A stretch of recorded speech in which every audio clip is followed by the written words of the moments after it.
is 23.2%. 23% unemployment. Compare it with Pakistan, a failed state. Pakistan is 11%, less than half. Compare it with Bangladesh. Once upon a time, a basket case. Bangladesh is 12.9, 13%, and we are 23%. Sharab se doobna chahiye sabko. Bhutan is 14.9%. So where are the realities that you are drumming about GDP and becoming the fourth biggest and third biggest in the world? Come to reality. The annual survey of industries is pointing out that we are steadily moving towards contractual labor. We are turning a rightful, respectful wage earner into a product that is at the mercy of the employer insofar as labor, timing, and everything is concerned. I come to the labor participation ratio. The labor participation ratio, the labor minister was here but doesn't seem to be too unduly interested. The LFPR, the labor force participation ratio in India, is one of the worst in the world. I repeat, at the cost of perjury, one of the worst in the world. It was 42 to 45% was the rate of unemployment, participation of labor. That means the vast majority were outside the network of labor. Mercifully, it has gone up to 50% now. 50%, but look at the other countries. Nepal, 83%. Nepal is able to provide a labor force participation of 83%. Again, Bangladesh, twice more. China, 60%. So what are we talking about? I am talking, this one is of course relates to the female labor participation ratio, where I repeat the figures. India is only 20.5%, Nepal 83%, Bangladesh 30+%, China 60%, and even Sri Lanka, that was on the verge of collapse, they have a female labor participation ratio of 1.5 times ours. When it comes to male and female combined, we have been between 42 and 45% through the entire regime of the last 9 years. I repeat, 42 to 45%, one of the lowest in the world. It has just gone up to 50%, just gone up. We look at gender gap. Jebi already mentioned about the gender gap. I repeat, compare the gender gap of India at 28% with double that in Bangladesh. She also mentioned about the rising debt. I repeat, debt is increasing at a phenomenal rate, and we are binding future generations, your grandsons, your sons, my sons and my grandsons, to a debt that we are not entitled to. Thank you. Thank you, Mr. Sarkar. To GDP ratio. Debt, sir, one moment. It's a debt to GDP ratio has come to almost 90%. Sir, just one last word on defaulters, on banks, just one word. We were coming around to the banks, defaults of the banks, and there, yesterday's figure, that's why I'm giving it to the House, is 14.5 lakh crores have been written off. Dr. Karad is sitting there. He insists that writing off means nothing. But I insist that writing off is actually the legitimization of the destruction of your funds and my funds kept in the bank. The corporate sector, sorry, sir, I repeat before the House, and I can give the calculation, thanks to the cooperation, thanks to the transparent reply given by Dr. Karad and others, the corporate sector alone has liquidated 10 lakh crores in 9 years. 10 lakh crores has gone down the drain to save the corporate sector. Whereas Narega, there was a minister somewhere here who alone has destroyed one state. The poor of the state, curse him morning and evening. Curse him morning and evening. That. Sir, thank you. Sir, don't deduct it from my time, sir. No, Mr. Wilson, please. It is not being recorded. Thank you, Deputy Chairman, sir. Sir, a lot of discussions has happened in this August House, and my earlier speakers have said about how the economic conditions of our country has deteriorated. Sir, I wanted to point out few. When you came to power in the year 2014 and re-elected in 2019, what did you promise? Did you implement these promises? I remind you some of the promises which you have made. You said you will reduce the LPG price, petrol and diesel price. You promised 15 lakhs in each of person's bank account. What happened to the same? You promised that you will link 60 rivers at the cost of 5.5 lakh crores. What happened to it? You promised 5 trillion economy in the year 2019 to win over for the second time. What is the economy today? In 2016, you promised double farmer income by 2022. What happened to it? You promised cleaning of Ganga. You promised inland waterway transport system. You promised 2 crore jobs, controlling price. These all been reduced to mere words. Sir, today more than 10 lakh vacancies have been registered on the National Career Service portal. What steps have you taken to fill these vacancies? There is a failure in Make in India, Startup India, demonetization, GST regime. These policies have weakened the institutions and the economy.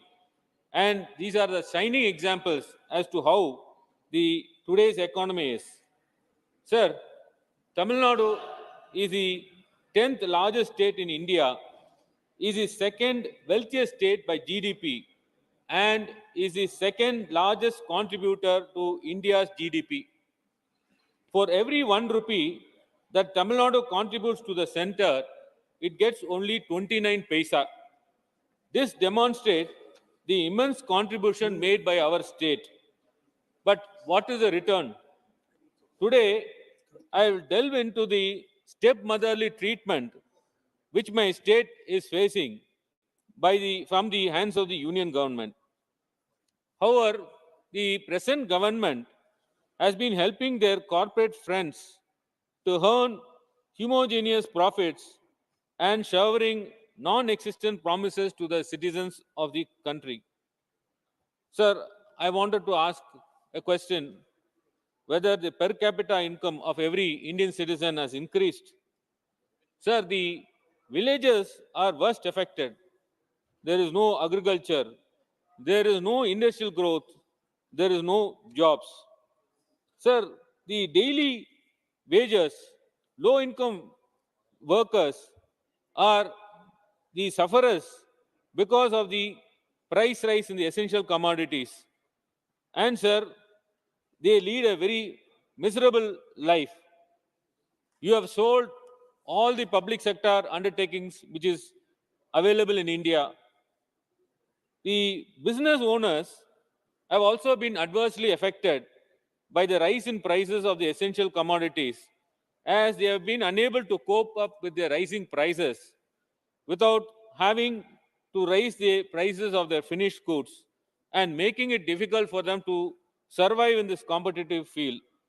Sir, first of all, sir, I wanted to place how our state is meeting a stepmotherly treatment. Sir, there are 17 projects which were floated in Tamil Nadu by the National Highways Authority of India. About 11 projects are pending for more than 3 years because of non-allocation of necessary funds. Sir, the Ministry of Statistics and Programs, they themselves have uploaded in their website on 12/9/2023 that 42 projects in Tamil Nadu, that two important projects, including nuclear power projects, are delayed. Sir, my friend was talking about the corona and how it was dealt with. In Tamil Nadu, we have a vaccine park at Chengalpat district. It was established at a cost of 2,000 crores. Tamil Nadu government has given vast lands. Sir, right from the day when that vaccine park came into existence and so much of investment is being made, not even one vial is being manufactured. Because of, sir, they wanted to promote some persons, private players in India, and they have kept these industries closed for many years. In spite of the Tamil Nadu government, our chief minister saying, please hand over this park to us. We will manufacture the vaccines. We will supply to the entire India during COVID time. The center showed their deaf ears. They refused to budge. Sir, insofar as the railway projects are concerned, sir, we have a bodybuilding, sir, a factory, that is integral coach factory in Avadi. Sir, if you see the railways, many of the units, sir, have been manufactured from this integral coach factory. But today, sir, saddest state is they are going to the foreign country and purchasing these coaches, leaving behind the factory which is already available in Tamil Nadu. Sir, in Chennai Metro Rail projects, sir, phase 2 project, sir, is pending with the Cabinet Committee of Economic Affairs, and the clearances is not being given for the last 2 years in spite of repeated demands.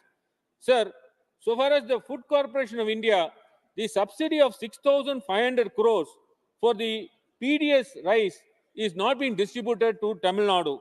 Likewise, sir, CMR subsidy of rupees 5,704.09 crores has not been disbursed, sir, to Tamil Nadu. Sir, in CMRL, 50-50 equity shares requested similar to phase 1 is pending with Government of India for cabinet approval. Sir, so far as the Election Commission expenses, sir, 213 crores are pending. Sir, in so far as the Home Guards is concerned, sir, 77.76 crores are pending. Sir, in Tamil Nadu, we have the highest toll plaza, sir. About 55 toll plazas are located, sir. Each and every nook and corner. Sir, as per the Act, you should have only one toll plaza with every 60 kilometers. You can see about 16 excess toll plazas, sir, in Tamil Nadu. All the money that is collected, sir, in these toll plazas are not being utilized, sir, for road infrastructure in Tamil Nadu. And it is drained off. And, sir, the saddest part is the toll fee is increased every year and without any application of mine. Sir, one stretch, our chief minister even called the highway minister and said that this stretch requires an immediate attention. Sir, sad to say that 6 months have gone. That stretch is yet to be repaired, sir. That is in the Vellore stretch. Sir, so far as the sugarcane growers is concerned, sir, they are selling their yields, sir, to the mill owners, and no price has been paid to them, sir, for last 5 years. And, sir, these mill owners, sir, they are getting protection from the NCLAT, and that is how they are denying the payments. Sir, so far as the spinning mills are concerned, sir, they are suffering heavy losses because of the increase in the price of the raw materials, high inflation, and slowdown in the global economy.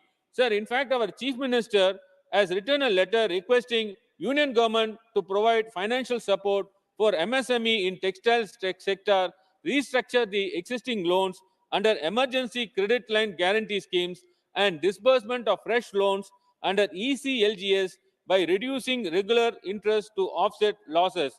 Sir, in fact, we faced a cyclone recently, and 4 days we had a heavy rainfall, and even today, sir, we are receiving heavy rainfall. Sir, in fact, our chief minister, sir, has demanded a sum of rupees 5,000 crores as an interim financial assistance. I only request, sir, my good friends, to see that the said financial assistance is sanctioned and disbursed immediately, sir. Sir, one thing I have to bring to your attention, sir. Sir, you are also a learned member of our fraternity. Sir, they brought this insolvency and bankruptcy code 2016.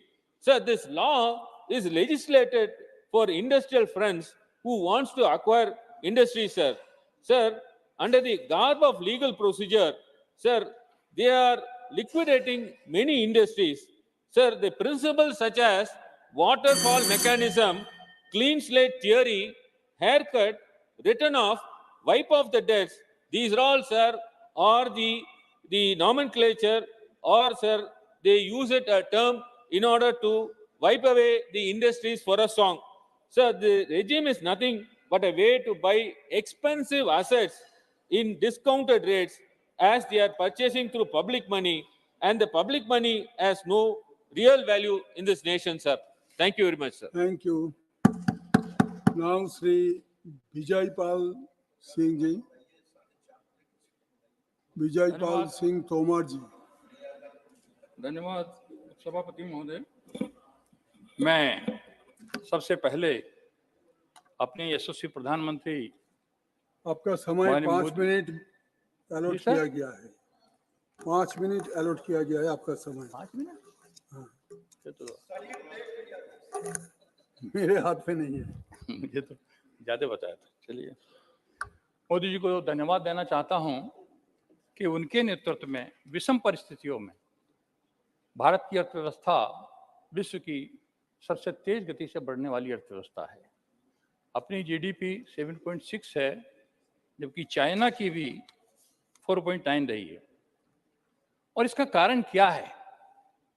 कारण यह है कि प्रधानमंत्री जब आए, उन्होंने parliament की चौखट पर सिर नवा के 14 में ये कहा था, मेरी सरकार गरीब, वंचित, किसान और गांव को समर्पित है। तो कहा, जो संकल्प किया उस पर सिद्धि तक पहुंचाने का काम भी किया। महोदय, चौधरी चरण सिंह के साथ मैंने काम किया था। वो कहा करते थे कि देश की समृद्धि का रास्ता खेत और खलिहान, गांव और गरीब के से होकर गुजरता है। जब विश्व का सबसे आर्थिक रूप से संपन्न राष्ट्र था, तब देश के 80% लोग खेती में जुड़े हुए थे, गांव में रहते थे 82% लोग। आज मैं पूछना चाहता हूं 50 साल तक राज करने वालों से कि वो घट के गांव में रहने वालों की संख्या 62% और खेत में काम करने वालों की 55% क्यों रही? क्योंकि उनको गांव में शिक्षा, सुरक्षा, स्वास्थ्य और सभी सहूलियतें नहीं उपलब्ध हुई। प्रति व्यक्ति गांव पर 1/3 भी खर्च नहीं हुआ शहर के मुकाबले। इसलिए किसान की हालत मजदूर से नीचे चली गई और हालत यह हुई कि किसान खेती छोड़ने लगे। महोदय, मैं ये बताना चाहता हूं, प्रधानमंत्री जी की प्राथमिकता पर रहा कि हम किसान को, महिलाओं को, गांव को, गरीब को चिंता करेंगे। इसलिए उन्होंने कहा, हर किसी के पास मकान हो, मकान में शौचालय हो और उस मकान में गैस का कनेक्शन हो और बिजली का कनेक्शन हो, और रहने वाला गरीब, उसका बच्चा बीमार है, मर ना जाए, उस बीमारी के लिए आयुष्मान भारत योजना का कार्ड हो। तो आज माननीय प्रधानमंत्री जी के कारण करीब 4 करोड़ प्रधानमंत्री आवास आए, जिसमें 68.9% महिलाओं के नाम है। इसी तरह से वहां 9 करोड़ से अधिक उज्ज्वला गैस के कनेक्शन मिले, 11.5 करोड़ शौचालय बने। मुझे मालूम है, कहा करते थे, शाम का टाइम होता था, चौधरी साहब हर भाषण में कहते थे कि जब गाड़ी जाती है महिलाएं खड़ी हो जाती सड़कों पर। क्यों? इसलिए कि रोशनी पड़ती है, उससे बचने के लिए। उससे इसकी किसी ने सोचा नहीं था, इस कार्य को करने का काम किया। और करीब 12 करोड़ को, 60 करोड़ की जनता को कवर करते हैं, 12 करोड़ को आयुष्मान भारत के कार्ड देने का काम किया गया। महिलाओं को जहां मुद्रा बैंक से ऋण मिला है, वो भी करीब 58% से ऊपर महिलाओं को दिया गया है।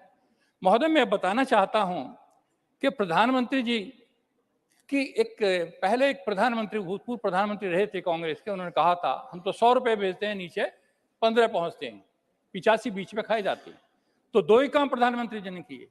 एक तो यह किया कि बीच की दलाली समाप्त, 100 भेजेंगे, 100 के 100 नीचे जाएंगे। और दूसरा काम यह किया कि जो गांव, गरीब और किसान को संबंधित थी उसके लिए वरीयता रखी। और इसीलिए जब रोजगार की बात आती है तो रोजगार का मतलब सरकारी नौकरी से नहीं है, रोजगार का मतलब अन्य क्षेत्रों से भी है। इंफ्रास्ट्रक्चर में क्या किया है माननीय मोदी जी ने? आपने देखा कि जब सरकार 50-60 साल तक राज करने वाले बताएं कि देश भर में 14 से पहले केवल 723 विश्वविद्यालय थे, आज कितने हैं? 1113। देश भर में 5298 डिग्री कॉलेज थे, आज कितने हैं? इन 9 साल में बढ़ के 43,796। 8 ऑल इंडिया मेडिकल इंस्टीट्यूट थे, आज 23 हैं। 9 वर्ष में 15 बढ़े, 50-60 वर्ष में केवल 8 बने। 7 नए IIT, 7 नए IIM, नए 225 मेडिकल कॉलेज और 442 स्टार्टअप थे जो आज 1 लाख से ऊपर हो गए हैं। मैं पूछना चाहता हूं, भूतल परिवहन मंत्रालय है, इसका बजट आपके टाइम में कितना था? लास्ट ईयर का देखते हैं, लगभग 34,000 करोड़। और इसी साल का, पिछले साल का बजट भूतल परिवहन मंत्रालय का 2,70,435 करोड़।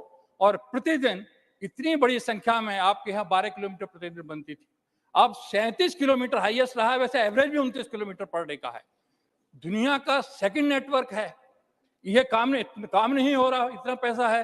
रोजगार, इसमें भी तो रोजगार होता है। इसी तरह मेट्रो रेल का है, 2014 तक 5 शहरों में 229 किलोमीटर थी, आज 20 शहरों में 860 किलोमीटर हो गई। विद्युतीकरण रेलवे लाइन का 2014 तक 21,413 किलोमीटर का हुआ था और इन 9 वर्षों में 58,424 किलोमीटर का हो गया। किसानों का बजट भी 6 गुनी वृद्धि की है। आपका 9-10 का बजट मैंने देखा, किसानों का, कृषि का 12,000 करोड़ यूपीए के टाइम का, और 5 साल का लगाओ तो 1,23,000 करोड़। हमारा 1,25,000 करोड़ का पिछले साल का बजट था। तभी तो किसानों को हम उनकी सब्सिडी देने का काम कर रहे हैं। 2,54,000 करोड़ की सब्सिडी दी है। अभी कल माननीय मोदी जी ने भी कहा, एक DAP का बैग, मैं भी गांव से ही आता हूं, किसान से, एक DAP के बैग की इंटरनेशनल मार्केट में कीमत 4,070। हमारे किसान को कितने का मिल रहा है?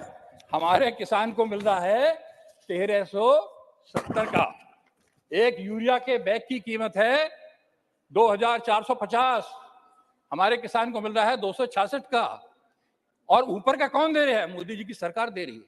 NPK MOP जो 3,200-2,700 के हैं, वो 1,300 और 1,700 के मिल रहे हैं। तो इस तरह किसान को सब्सिडी देकर उसकी लागत नहीं बढ़े, MSP 1.5 गुना करने का काम किया। 6 में स्वामीनाथन की रिपोर्ट आ गई थी, आपने क्यों नहीं किया? हमारी सरकार ने आने के बाद स्वामीनाथन आयोग की रिपोर्ट लागू की, 6 गुना किया। इस साल भी धान का 150 से बढ़ा के 400 रुपए मूंग पे प्रति क्विंटल बढ़े हैं। MSP बढ़ाने का काम किया, खरीदारी करने का काम किया। साथ ही मैं ये बताना चाहता हूं कि हमारे किसानों के जो इंटरनेशनल मार्केट में ये बचत हुई है, 2700 रुपए प्रति बैग की हुई है। यूरिया पर करीब 2,450 रुपए प्रति बैग की हुई है। और साथ ही मैं एक बात और कहना चाहता हूं कि जो हमारे रक्षा के क्षेत्र में, अभी दिनेश जी ने बताया, माननीय दिनेश जी ने, 16,000 करोड़ के यंत्र हम निर्यात कर रहे हैं।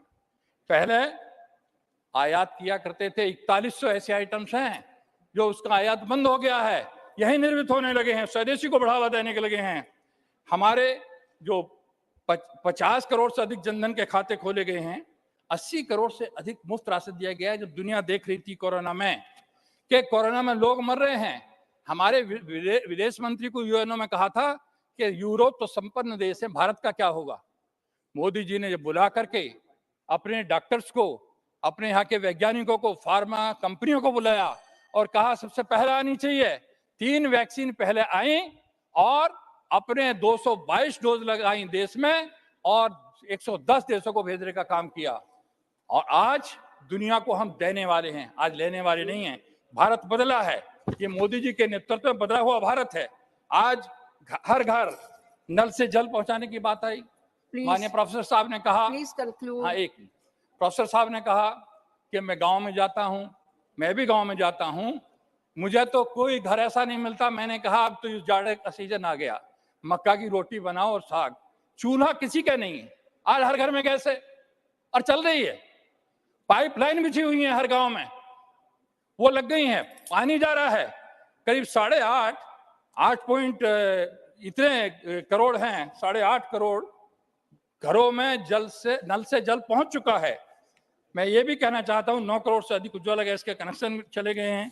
और जो कल भी बात आई थी, गरीब महिलाओं को किस तरह से मदद करने का काम किया। 27 करोड़ तो सैनिटरी पैड समय हमारे, धन्यवाद, हमारे करीब 10,000 जन औषधि केंद्र थे, अब 20,024 तक खुलने जा रहे हैं। सस्ती दवा गरीब को उपलब्ध हो, कोई गरीब का बच्चा मर ना जाए, इसकी चिंता हमारे प्रधानमंत्री जी ने करने का काम किया है।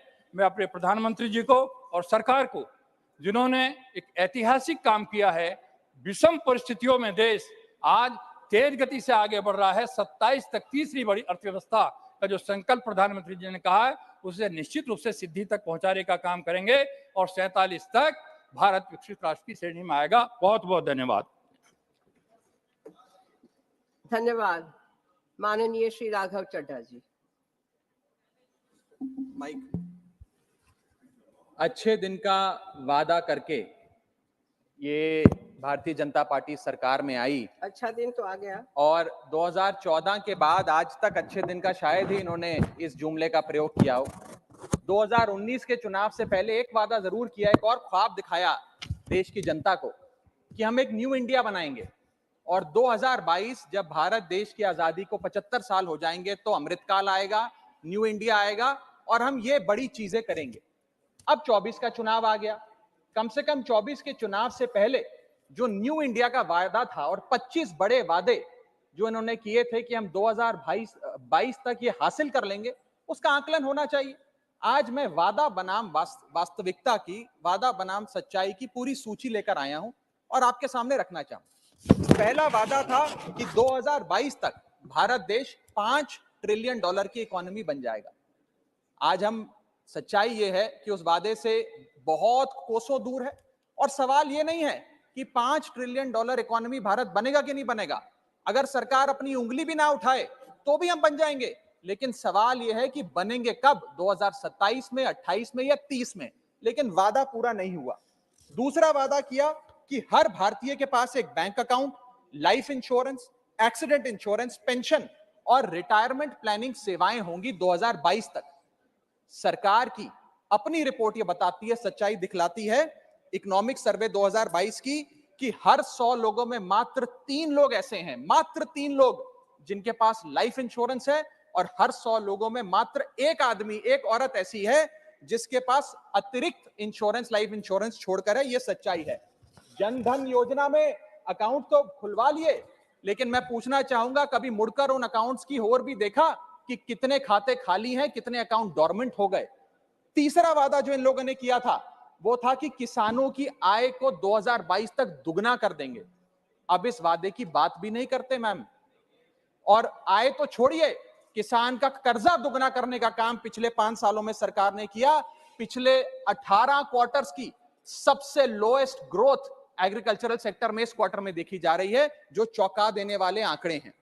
चौथा वादा जो किया था वो था कि 2022 तक हर भारतीय के पास अपना घर होगा।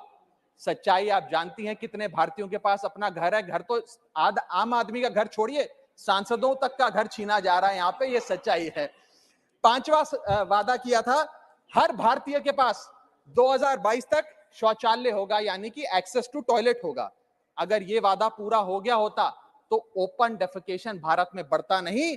और नेशनल फैमिली हेल्थ सर्वे का रिपोर्ट ये नहीं बताता कि लगभग 20% इंडियन हाउसहोल्ड्स आज ऐसे हैं जो बिना टॉयलेट फैसिलिटी के जी रहे हैं। और जहां जहां एक कमरे का नाम के वास्ते टॉयलेट बना भी दिया, वहां पानी का सप्लाई नहीं पहुंचा, सिर्फ इमारत खड़ी हो गई। छठा वादा किया कि 2022 तक हर भारतीय के पास 24 घंटे 7 दिन बिजली होगी, 24/7 इलेक्ट्रिसिटी। दिल्ली में अरविंद केजरीवाल को छोड़कर किसी एक सूबे में भी अगर 24/7 इलेक्ट्रिसिटी आती है भारत देश में, तो मैं चुनौती देता हूं सरकार के मंत्री मुझे बताएं आज 24/7 इलेक्ट्रिसिटी के लिए आपको उत्तर प्रदेश, बिहार, मध्य प्रदेश, राजस्थान के गांव जाने की आवश्यकता नहीं है मैम। नोएडा चले जाइए और बताइए, अगर नोएडा में भी 24/7 इलेक्ट्रिसिटी देने का काम 2022 तक इन लोगों ने पूरा किया हो, आज भी घंटों घंटों के पावर कट लग रहे हैं। 7वां वादा, every house hold will have LPG cylinder. 2022 तक हर घर के पास एलपीजी सिलेंडर होगा। वास्तविकता यह है कि एलपीजी के प्राइस बढ़ गए, सब्सिडी बंद हो गई और उज्ज्वला योजना के जो लाभार्थी थे, आज वो एक बार सिलेंडर रिफिल कराने में भी उनकी नानी याद आ जाती है। जेब पे इतनी डकैती डाली जा रही है। 8वां वादा था, every Indian in rural areas will have a water connection by 2022। Madam just let me complete. सांसद जी, डकैती शब्द सुबह अच्छा, मैं उसको विड्रॉ करता हूं। 8वां डकैती शब्द को विड्रॉ करता हूं। 8वां वादा था, हर भारतीय के पास जो ग्रामीण इलाकों में रहता है 2022 तक अपना पानी का कनेक्शन होगा। सरकार के खुद के मंत्री ने अप्रैल 2023 में राज्यसभा के पटल पर जवाब देते हुए बताया कि 40% से ज्यादा ग्रामीण परिवारों, रूरल हाउसहोल्ड्स के पास आज भी टैप वाटर सप्लाई नहीं आता, नलके में पानी नहीं आता, ना नलका है ना पानी है। आगे चलता हूं। 10वां वादा सरकार ने किया था, 9वां वादा सरकार ने किया था कि 2022 तक भारत देश मैल न्यूट्रिशन मुक्त हो जाएगा, यानी कि कुपोषण भारत देश से 2022 तक खत्म हो जाएगा, गायब हो जाएगा। सच्चाई यह है कि आज चाइल्ड मैल न्यूट्रिशन में भारत देश दुनिया के मुकाबले सबसे खराब स्थिति में खड़ा हुआ है और ग्लोबल हंगर इंडेक्स बताती है कि 121 देशों में भारत की रैंकिंग 107, 108 पे खड़ी हुई है। यह स्थिति है। 74% भारत देश की आबादी हेल्दी फूड अफोर्ड नहीं कर सकती, यानी कि लगभग 100 करोड़ के आसपास लोगों के पास इनसफिशिएंट न्यूट्रिशन पहुंच रहा है। यह सच्चाई है। 10वां वादा किया कि हर ग्राम पंचायत के पास अपना फिक्स्ड ब्रॉडबैंड इंटरनेट कनेक्शन होगा 2022 आते आते। सच्चाई यह है कि आज तक ब्रॉडबैंड इंटरनेट कनेक्शन की जो स्थिति रूरल एरियाज में है, उसका एक जायजा भाजपा भारतीय जनता पार्टी की सरकार ले ले तो पता लग जाएगा। लगभग 65% आबादी हमारे देश के गांव में बसती है मैम, लेकिन वहां ब्रॉडबैंड इंटरनेट अभी तक ग्राम पंचायतों के पास नहीं पहुंचा। 11वां वादा किया था कि 100% डिजिटल लिटरेसी 2022 तक आ जाएगी। सच्चाई यह है कि एनएसएसओ का डेटा आपको बताएगा कि अभी आप अपना आधा लक्ष्य भी पूरा नहीं कर पाए हैं। 12वां और बड़ा दिलचस्प वादा, 2022 तक बुलेट ट्रेन दौड़ेगी हिंदुस्तान की सड़कों पे। अब तो लोगों ने बोलना शुरू कर दिया कि भाजपा का नारा है बुलेट ट्रेन में बिठाएंगे, देश की सैर कराएंगे, लेकिन तारीख नहीं बताएंगे। आगे चलता हूं। 13th प्रॉमिस जो भारत सरकार ने किया था अपनी रिपोर्ट के माध्यम से, वो ये था कि 2022 तक रेल दुर्घटना में मरने वाले लोगों की संख्या को हम 0 कर देंगे, यानी कि एक भी मौत नहीं होगी। इसी साल हमने वो त्रासदियां देखी उड़ीसा में, बालासोर में, आंध्र प्रदेश में, जिसने हमारी आंखें खोल के रख दी, हमारी आत्मा को झंझोड़ दिया। जो हालात रेल दुर्घटना से हमारे सामने आए। 14वां वादा किया था कि growth rate in manufacturing sector will double by 2022। लगभग 14% के आसपास हम लाके खड़ा करेंगे। 14% तो छोड़िए, पिछले 2 वित्तीय वर्षों से 5 या 6% पे हम मंडरा रहे हैं। आरबीआई का अपना खुद का टारगेट 6.5% पर है। 15वां वादा कि 20 मेडिकल फ्री जोन्स बनाएंगे टू अट्रैक्ट मेडिकल टूरिज्म। सिर्फ वादा था, कोई डिलीवरी नहीं। 16वां वादा किया 100 न्यू टूरिस्ट डेस्टिनेशन बनेंगी अंडर डेवलप्ड इलाके में। सिर्फ वादा था, कोई काम नहीं किया। 17वां वादा था 10 नए इनोवेशन डिस्ट्रिक्ट बनेंगे जहां पे entrepreneurs, designers live work and play की नीति के तहत काम कर पाएंगे। सिर्फ वादा था, कोई काम नहीं किया।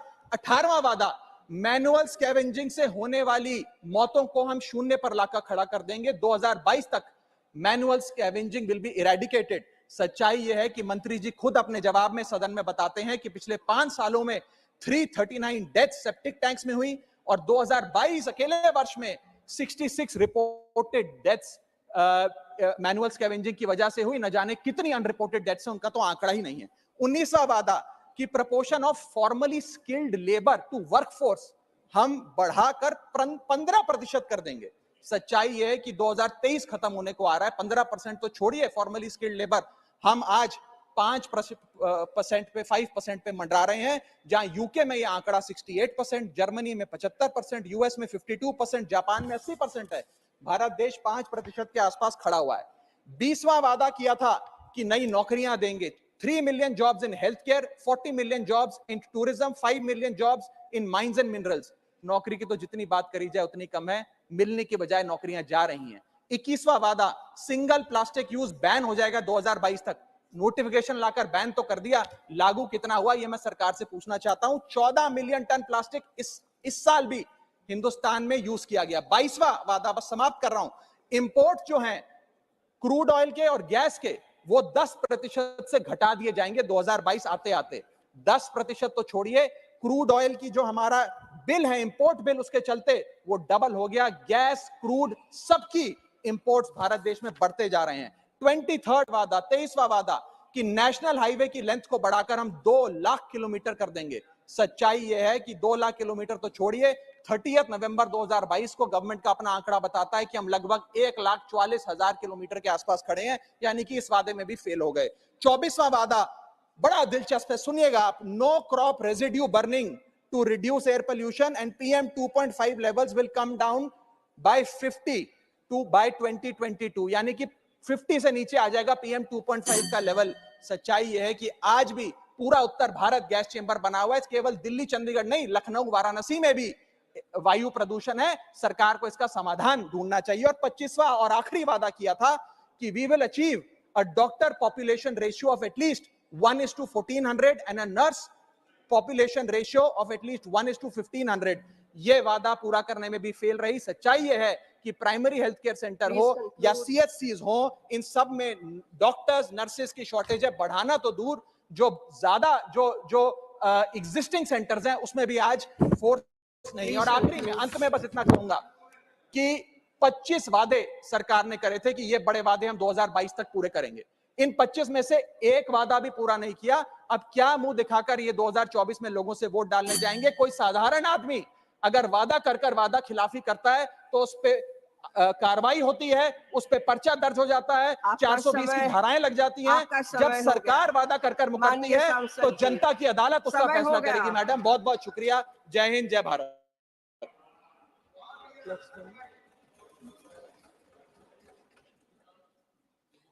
माननीय Shri Amar Patnaik ji.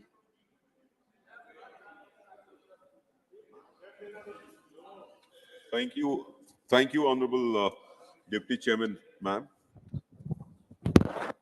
Ma'am, I would like to, first of all, congratulate the government and the Honorable Finance Minister, who is not here, for the kind of direction that has come to the economy, which is reflected in the last quarterly result of the GDP.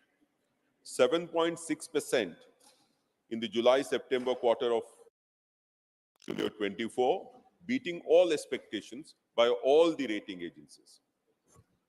I'm also happy by the fact that under the leadership of our Chief Minister Naveen Patnaik, our state also has been beating the national growth rate consistently for the last 10 years. The trajectory of growth that has been set in motion by the government during the last 5 or 6 budget, particular emphasis on capital expenditure, I think is in the right direction. The policy push has been reflected in the consistent economic growth. Now, I would like to draw attention, ma'am, to a few of the global economies, how they have fared during this period, because that would set the context for how Indian economy has performed during this period. 2022 GDP growth figures, India 7.2%, IMF, I'm quoting the IMF figures, China 3%, UK 4.1%, US 2.1%, Germany 1.8%. IMF's projected GDP growth rate for India 2023 is 6.3%. If we go by what has happened today, I think we are going in the right direction. Would probably be beating that particular projection. Now, I have heard from the opposition benches here, from many of my colleagues have said about a number of things that India should have been doing, India should have been achieving. But for all that, we need the GDP to grow, and that is what is happening. So I think the thrust of this current debate that we are having under this short duration discussion is, where are we as far as the Indian economy is concerned? I think we are in good wicket, on a strong wicket. But having said so, I would like to also say, I would like to state that if we look into the granular details of what has spurred this growth and what has to be done further, I think it is important, because what I'm going to say now is that we are in a very nice position to bring in structural changes in the economy. We are going in that direction. Over-reliance on private consumption expenditure to shift towards an investment-oriented growth strategy is, I think, a step in the right direction. But for that, the policy push has to be stable and consistent. Now, let me look at the real gross value added. Real gross value added, because that indicates the actual value addition that has taken place in the economy. Now, that is the latest figures I'm taking. Here, there are some concerns, and therefore, my suggestion to the treasury benches would be just to somehow ensure that these fault lines are addressed. Agriculture, forestry, and fishing. If you look at the figures from 2019 onwards, ma'am, it has consistently decreased. Agriculture, forestry, fishing, it has consistently declined. It has come to 1.22% in 2023. Now, this is a cause of worry, because food security, whatever said and done, is, I think, one of the most important requirements of a growing economy and a growing population. Agriculture, allied sectors has seen this steady decline from 4.3%. It grew during the pandemic years, which made us survive the pandemic, to 1.2%. And what it calls for is investment in agriculture, and therefore the government came with the Agriculture Infrastructure Fund. However, against a projection of 1 lakh crore spending in agriculture sector under this particular scheme, only 26,000 crores have been sanctioned and 21,000 has been spent. I think a lot is to be done in the rural sector. The Swaminathan Committee report, which has been talked about for increasing the income of the farmers, fixing the minimum support price, is yet to be done based on the C2, that is the composite price, which has been the consistent demand of our party, Biju Janata Dal, our Chief Minister Naveen Patnaik, and we have been saying it in all fora. Now, that has not happened. That has to happen. The deceleration in the agriculture sector translates into some stress in the rural sector. And this has to be recognized, because rural economy has to go up in case we have to maintain this growth momentum, and the structural shift remains where it is, and it doesn't frequently change its position year on year. Now, if we come to the services, the growth rate in the services has come down to 5.8%. And this is a deceleration. Previously, our economy was heavily dependent on services. But if the services come down, and particularly trade, hotels, transport, communication, broadcasting services, it has just grown by 4%. Now, these are the sectors which provide jobs. Now, unless we can grow in these sectors by consistent policy efforts, by budgetary allocation, by increasing private investment in these sectors, jobs will not be created, and the unemployment problem will consistently haunt us. And therefore, I think this is something which the government has to think about. The other point that I wanted to talk about is on the social sector, ma'am. Ma'am, in the social sector, the last economic survey said that out-of-pocket expenses are 48%. Now, this has to decrease, and therefore, expenditure on health has to increase. Now, this has not happened. This has to be consistently made, given the fact that our economy is growing at a healthy rate. So, madam, the growth of the economy, Indian economy, depends on the growth of the state economies. Now, the growth of the state economies can increase only when the central allocation by way of devolution of funds increases. What we have seen is that this has consistently decreased and currently at about 30%, which I think is not doing good to the economic situation in the states. We have to ensure that the regional imbalance that exists between several states in terms of attracting foreign investment because of the infrastructure which is already there.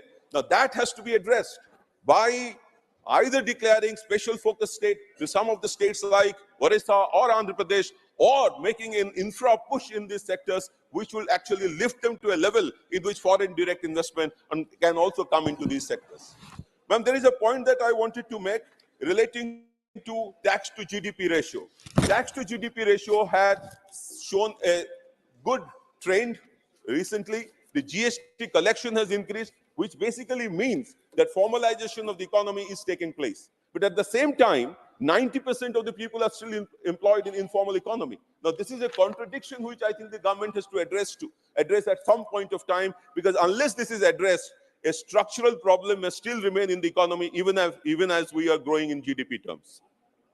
Ma'am, the tax to GDP ratio at 11.1% is at par with 2020-23 revised estimates, but it is less than the average of many emerging economies, including the OECD economies, where it is 33%. So we have to bring this structural change in our economy in terms of revenue collection, tax as a percentage of GDP. The last point, ma'am, I want to make is relating to private sector investment. The investment that has already happened, which is spurring this economic growth, which our economic analysts are also saying is basically backed by government emphasis on capital expenditure, which is welcome. But this capital expenditure has to be backed by private sector investment from the private sector in the economy.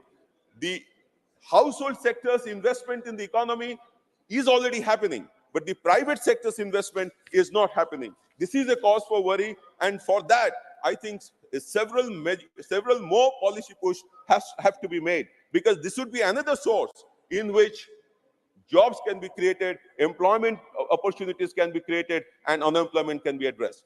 Lastly, madam, there was a talk about female labor force participation. Ma'am, last point, female labor force participation. There was a discussion as to the stark reality of our female labor force participation being very low compared to other countries. But Please ma'am, just a conclude, point sir. that actually there is an increase in female labor force participation thanks to the government by 37% in 2023. Several such measures will have to be taken to bring it to a level in which we can be comparable to other countries. So overall, in short, ma'am, I would like to say that economy is in good hands, but there are fault lines. These fault lines have to be addressed. And if that happens, then the country's growth trajectory will be more inclusive, more sustainable, and it will benefit all sections of society. Thank you so much, ma'am. Thank you. माननीय सांसद श्री अयोध्या रामी रेड्डी आला जी।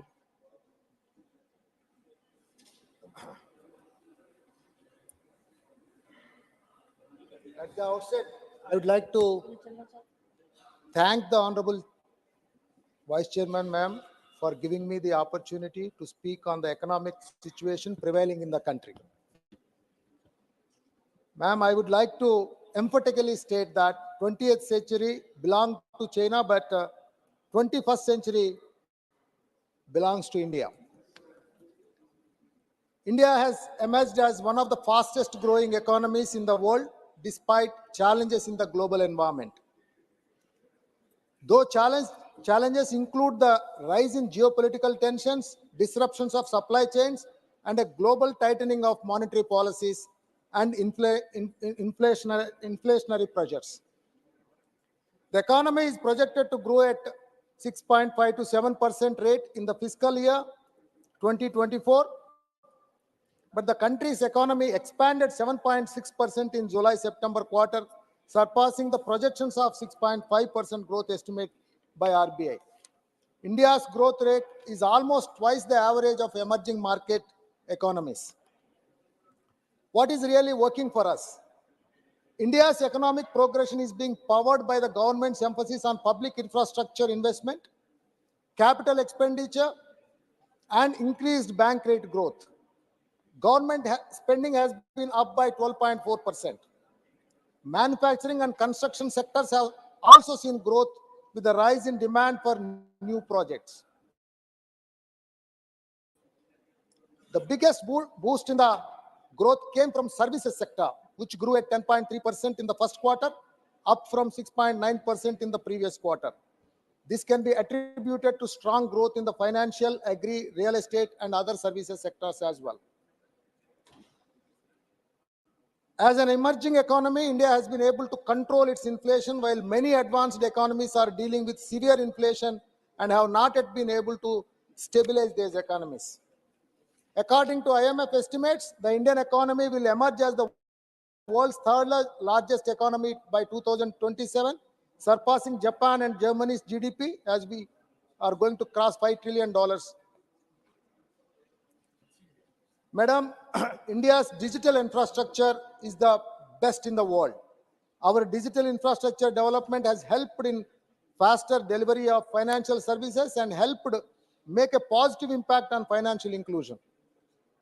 According to the G20 policy document prepared by the World Bank, India has achieved a remarkable 80% financial inclusion rate in just 6 years, a feat that would have taken nearly 5 decades without a digital public infrastructure approach.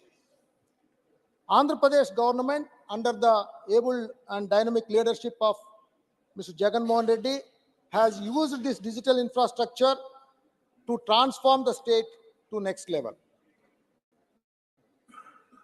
Madam, I would like to say what are all the developmental statistics that Andhra Pradesh has given in the economic situation of our country. Madam, AP records 50% GSDP growth in 4 years, jumping from 16 to 4. March 2019, Andhra Pradesh rank in terms of growth rate was 16 out of 28 states with a GSDP of 8.7 lakh crore. However, as per the latest RBI report, 2022-23, Andhra Pradesh jumped to rank 4th in terms of GSDP growth in the country with a GSDP of 13.17 lakh crore. The state recorded 50% GSDP growth in the last 4 years.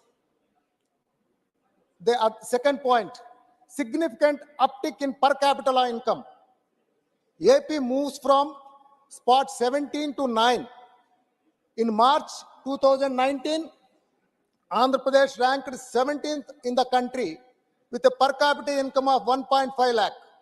In just 4.5 years of CM Jagan-led government, the per capita income has increased to 2.1 lakh rupees and currently has acquired 9th spot among the other states. These are all RBI's handbook statistics, madam. The third one, the debt GDP, the debt growth rate down by 111%, from 169% in 2014 to 58% in 2023. Under the Chandrababu Naidu's government in 2014, the debt growth rate of state was high as 169%. Sir, name may not be However, mentioned. after gaining power, Sir, Mr. Jagan Mohan Reddy not only took measures to elevate the may state's not be economic mentioned, growth, sir. but also ensured that the debt growth slid down. Madam, after 4.5 years, the debt growth rate has drastically come down from 110% to 58%. This is also as per the records available. The record generation of government jobs, madam, till during 2014 to 2019, there were only 34,000 government jobs were filled. But in the last 4.5 years of YSRCP government, 4.93 lakh government jobs sir, please are refrain created. from mentioning names, Created. sir. Please. Madam, ascending agricultural growth from second last, this is all contributed to the nation's economy, my friend. My friend, you have to understand this. Ascending agricultural growth from second last to number 7 in India. In March 2019, AP growth, agriculture sector growth was ranked 27th in the country with a negative growth rate of 6.5%. However, in a significant change, that state has ascended to 7th position in the last 4.5 years. AP's agricultural growth rate now has been recorded as positive 5.5%. This is again handbook statistics of RBI, madam. 3 times growth in industrial sector performance. During the 2019, the industrial growth rate was a meager 3.2%. But today, under the CM Jagan's government, the industrial growth rate has increased to 10.59%. Again, this is from RBI statistics. AP tops consecutively for 2 years in ease of doing business. This is also again from Ministry of Commerce and Industry, Government of India source. Record 5 times growth in MSME in the last 4 years. During 2019, when my CM took over, it was only 37,956 MSMEs. But in the last 4.5 years, it has gone up to 1.88 lakh MSMEs. This is also, again, the statistics that are available on record. Industrial stalwarts always look to Andhra Pradesh. Madam, I would like to tell, Andhra Pradesh received the highest ever investment of 13.5 lakh crore during a single global investor summit held in March 2023. All the top industrialists have invested to the huge extent and committed. These are all, again, Sir, as per the statistics sir, please. available. Madam, I Please, think sir, please. my colleague has to understand. Thank you. Please, See, thank the you, thank point is, Thank you, sir.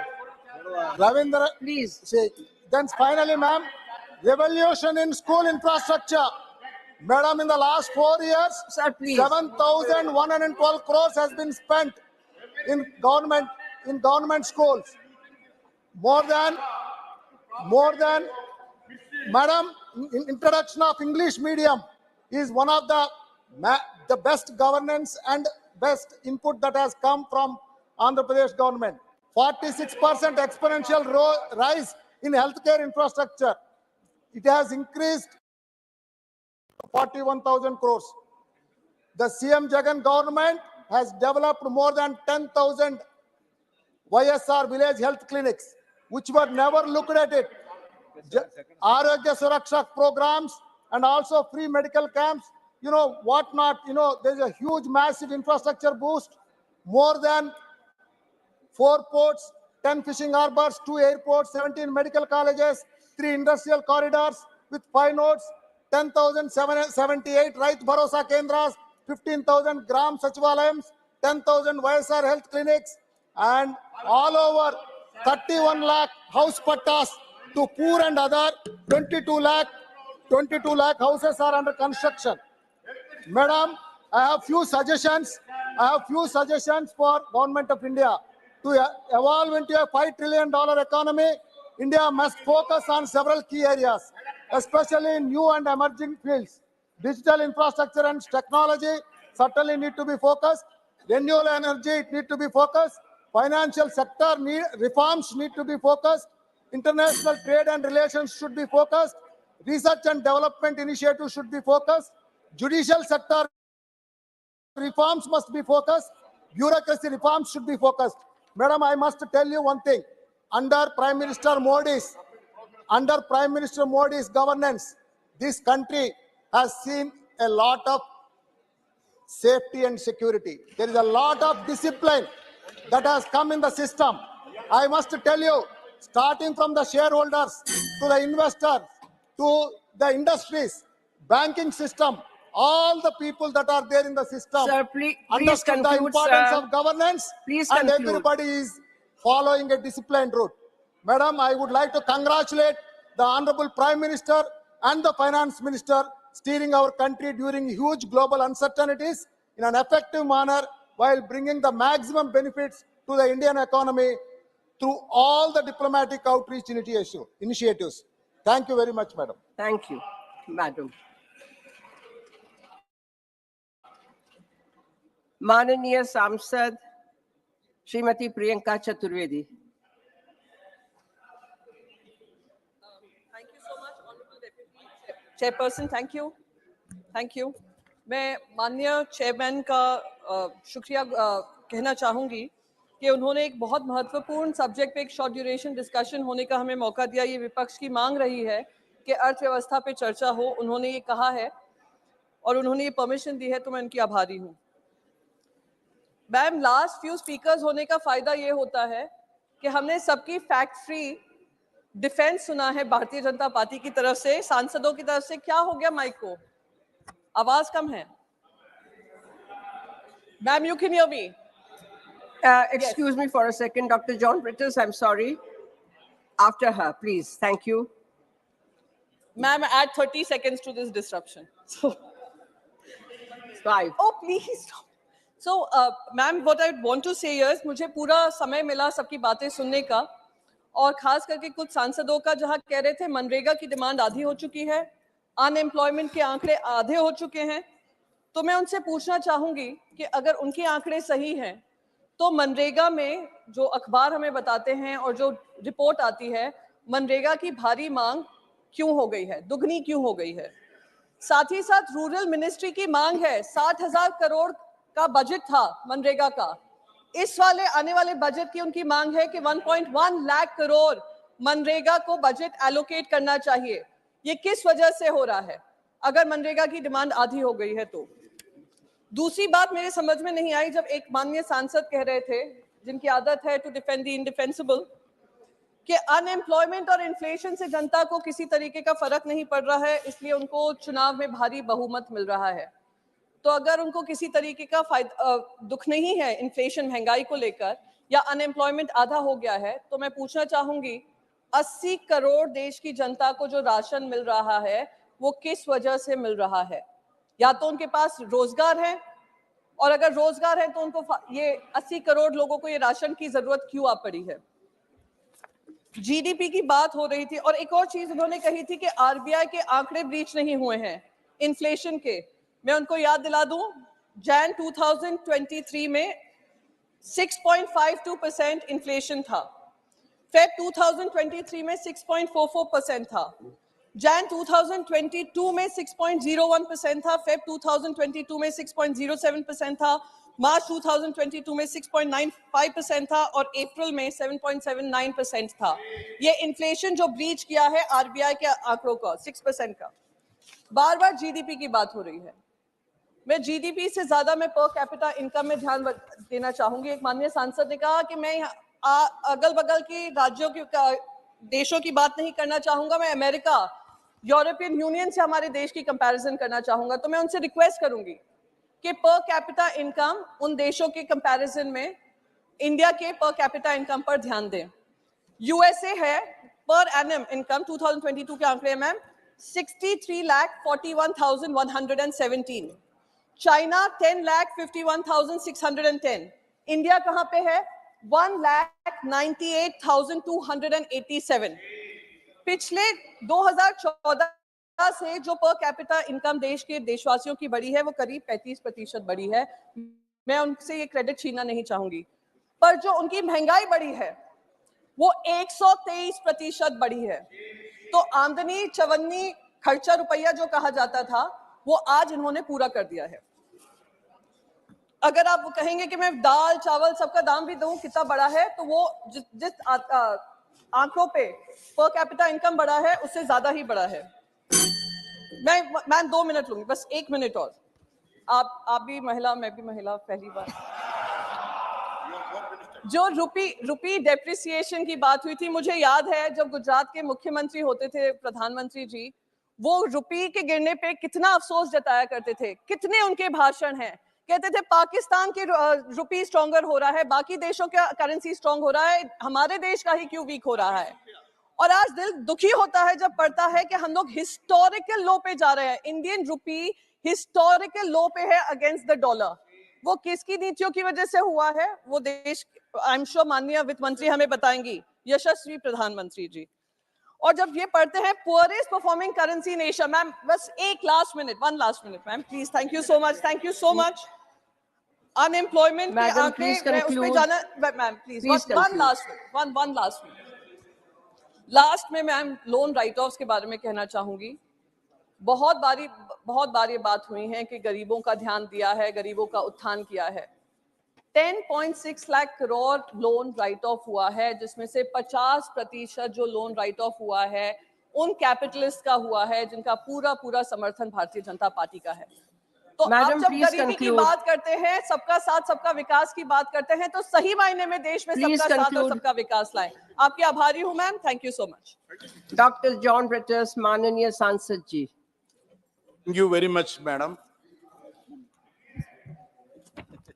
Madam, I am a strong feminist and I need to get 2 or 3 minutes more from you, madam. Madam, see, a miracle has happened after the speeches of Rajesh Sinha and others. When I was coming from South Avenue, there is some changes that has happened to the bottom. Instead of water, it is full of honey and milk. ये पानी शहद हो गया और दूध हो गया. After 2014, this country has drastically changed, madam.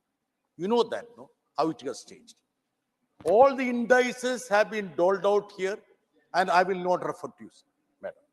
But I will specifically come to certain concerns of my state.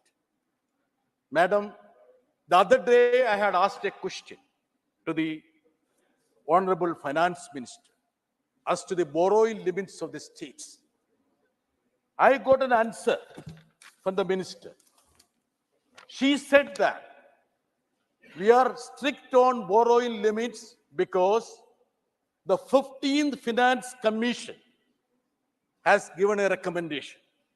And I asked her, what is the recommendation? It is like this. Governments at all tiers may observe strict discipline by resisting any further additions to the stock of off-budget transactions. Fine, madam. Perfectly okay. Is not union government a government? Are they not part of the governments which have been referred to by the 15th Finance Commission? They want all the state governments to shed the borrowing of the PSUs or SPVs. When it comes to the central government, just see the National Highway Authority of India. I asked a question. You know what is the loan debt of NHA? Madam, you would be surprised.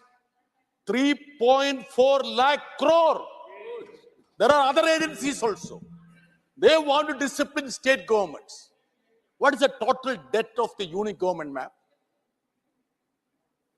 157 lakh crore. A humongous figure. They are trying to blame the state government, sir. Madam, now I am coming from Kerala. See, the Kerala social indices are at par with the Western countries. What is this economy, madam? Economy is for the society, for the people. Is it just because you want to stack some cash in your house? Is that economy? No, the welfare of the people. The average lifespan of a Malayali is more than 12 years of that state from Rajesh Sinha or other state. What is the meaning of that? We live more than those people who are in the north. Madam, I will just come to another topic. Madam, I want your protection. It's a very serious matter. Now, the point is that we are being penalized. You know what is the new slogan? The Prime Minister was harping about cooperative federalism. It's not cooperative federalism, madam. This is crony federalism. You know why? See, 18% of the population, South India, we contribute 35% of the GDP. We are being penalized for the performance. You mop up so much of resources through surcharges, 7 lakh crore in a year. Then you bring centrally sponsored scheme, which cannot be implemented in state like Kerala because we have crossed the threshold. You want us to open schools. We have already schools there. Madam, please give me. You have been liberal to everybody. Now what is happening? Now, there is a strange phenomena. Somebody was talking about selfie corners in higher education institute. Arey, Modi saab to sabhi jagah pe yaar. You want to add everywhere? Now, one more thing, madam. They are contributing 1/5 for the housing scheme, whereas 3/4 is being contributed by state of Kerala. They want to brand the houses which are built. The self-respect of the people. Do you want to have branded houses? Please conclude, We said, sir. madam, I'm just winding up. We said, no need of branding. We should uphold the self-respect of the people. Instead of that, they want to name everything in the name of Prime Minister. Madam, my only submission to you is that the entire credibility of this government rests with the fact that the slogan, you need to have prosperous states instead of fleecing the states. You should allow the state governments to have the resources. You should make sure that there should be an equitable, divisive process that is happening whereby resources are given to the states. Thank you very much, ma'am. Thank you. माननीय सांसद श्री नागेंद्र रे जी।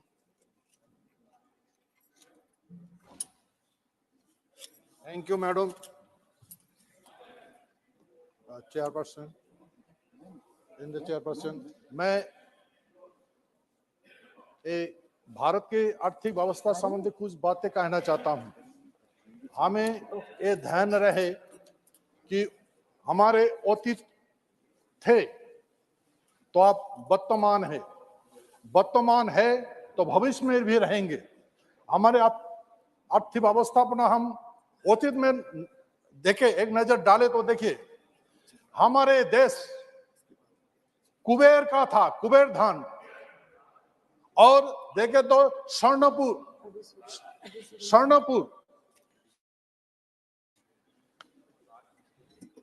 Hello madam, हमारे देश का नाम था रत्नपीठ, स्वर्णपीठ। तो कुछ दिन का बाद 14 से पहले की तो देखा जाए हमारे आर्थिक व्यवस्थापना एकदम लाचार हो गई थी। भारत के आर्थिक व्यवस्थापना एकदम लाचार हो गई थी। तो हमारे आर्थिक भंडार को हमने हमारे सोने को गिरवी रखना पड़ता था।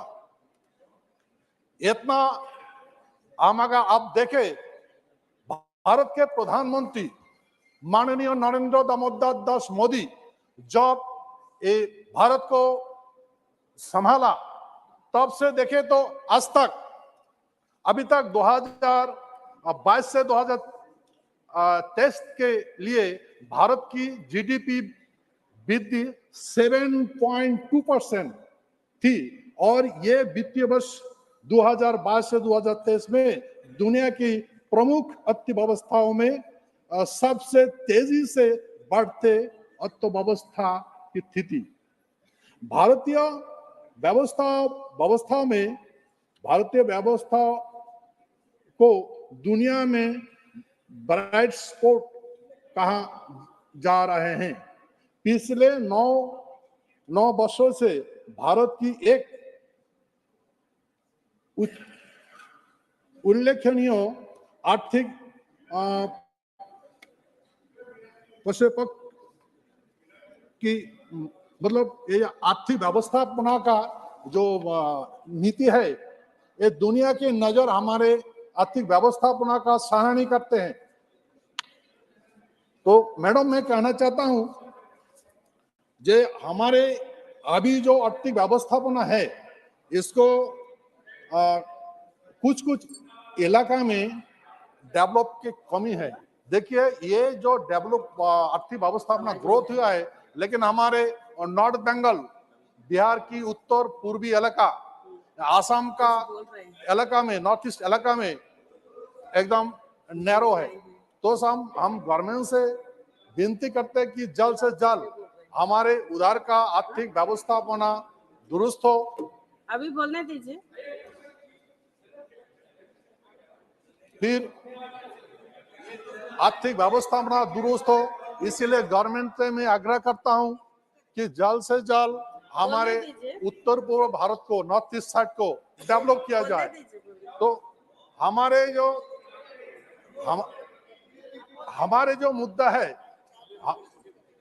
मुद्दा है देखिए ये दुनिया का अभी हम चाहते हैं कि हमारे ये लक्ष्य पूरी करे, दुनिया का सर्वश्रेष्ठ आर्थिक मुद्दा का जो जीडीपी है सर्वश्रेष्ठ स्थान में पहुंच जाए। मैडम मैं ज्यादा बोलना नहीं चाहता हूं, इसीलिए मैं अपना वक्तव्य को विराम दे रहा हूं। धन्यवाद। धन्यवाद। माननीय श्री विवेक तनखा। मीरा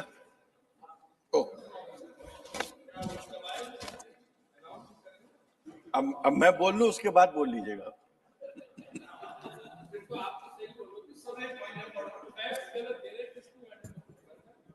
तो उन्होंने बोला कि जब ये हमारे ये हो गए थे जब सोना गिरवी रख गया था, उसके बाद फिर मोदी जी ने आकर उसको संभाला। अरे उसके बाद तो नरसिम्हा राव जो आए थे, मनमोहन सिंह वित्त मंत्री थे, उन्होंने सारी अर्थव्यवस्था संभाली थी। 2005 का उन्होंने सही बताया कि मनमोहन सिंह रिजीम में 7 से ऊपर जीडीपी थी, लेकिन आज वो जीडीपी नहीं है। तो फैक्ट्स को जो है सुधार के वक्त बोलें, यही मेरा अनुरोध है।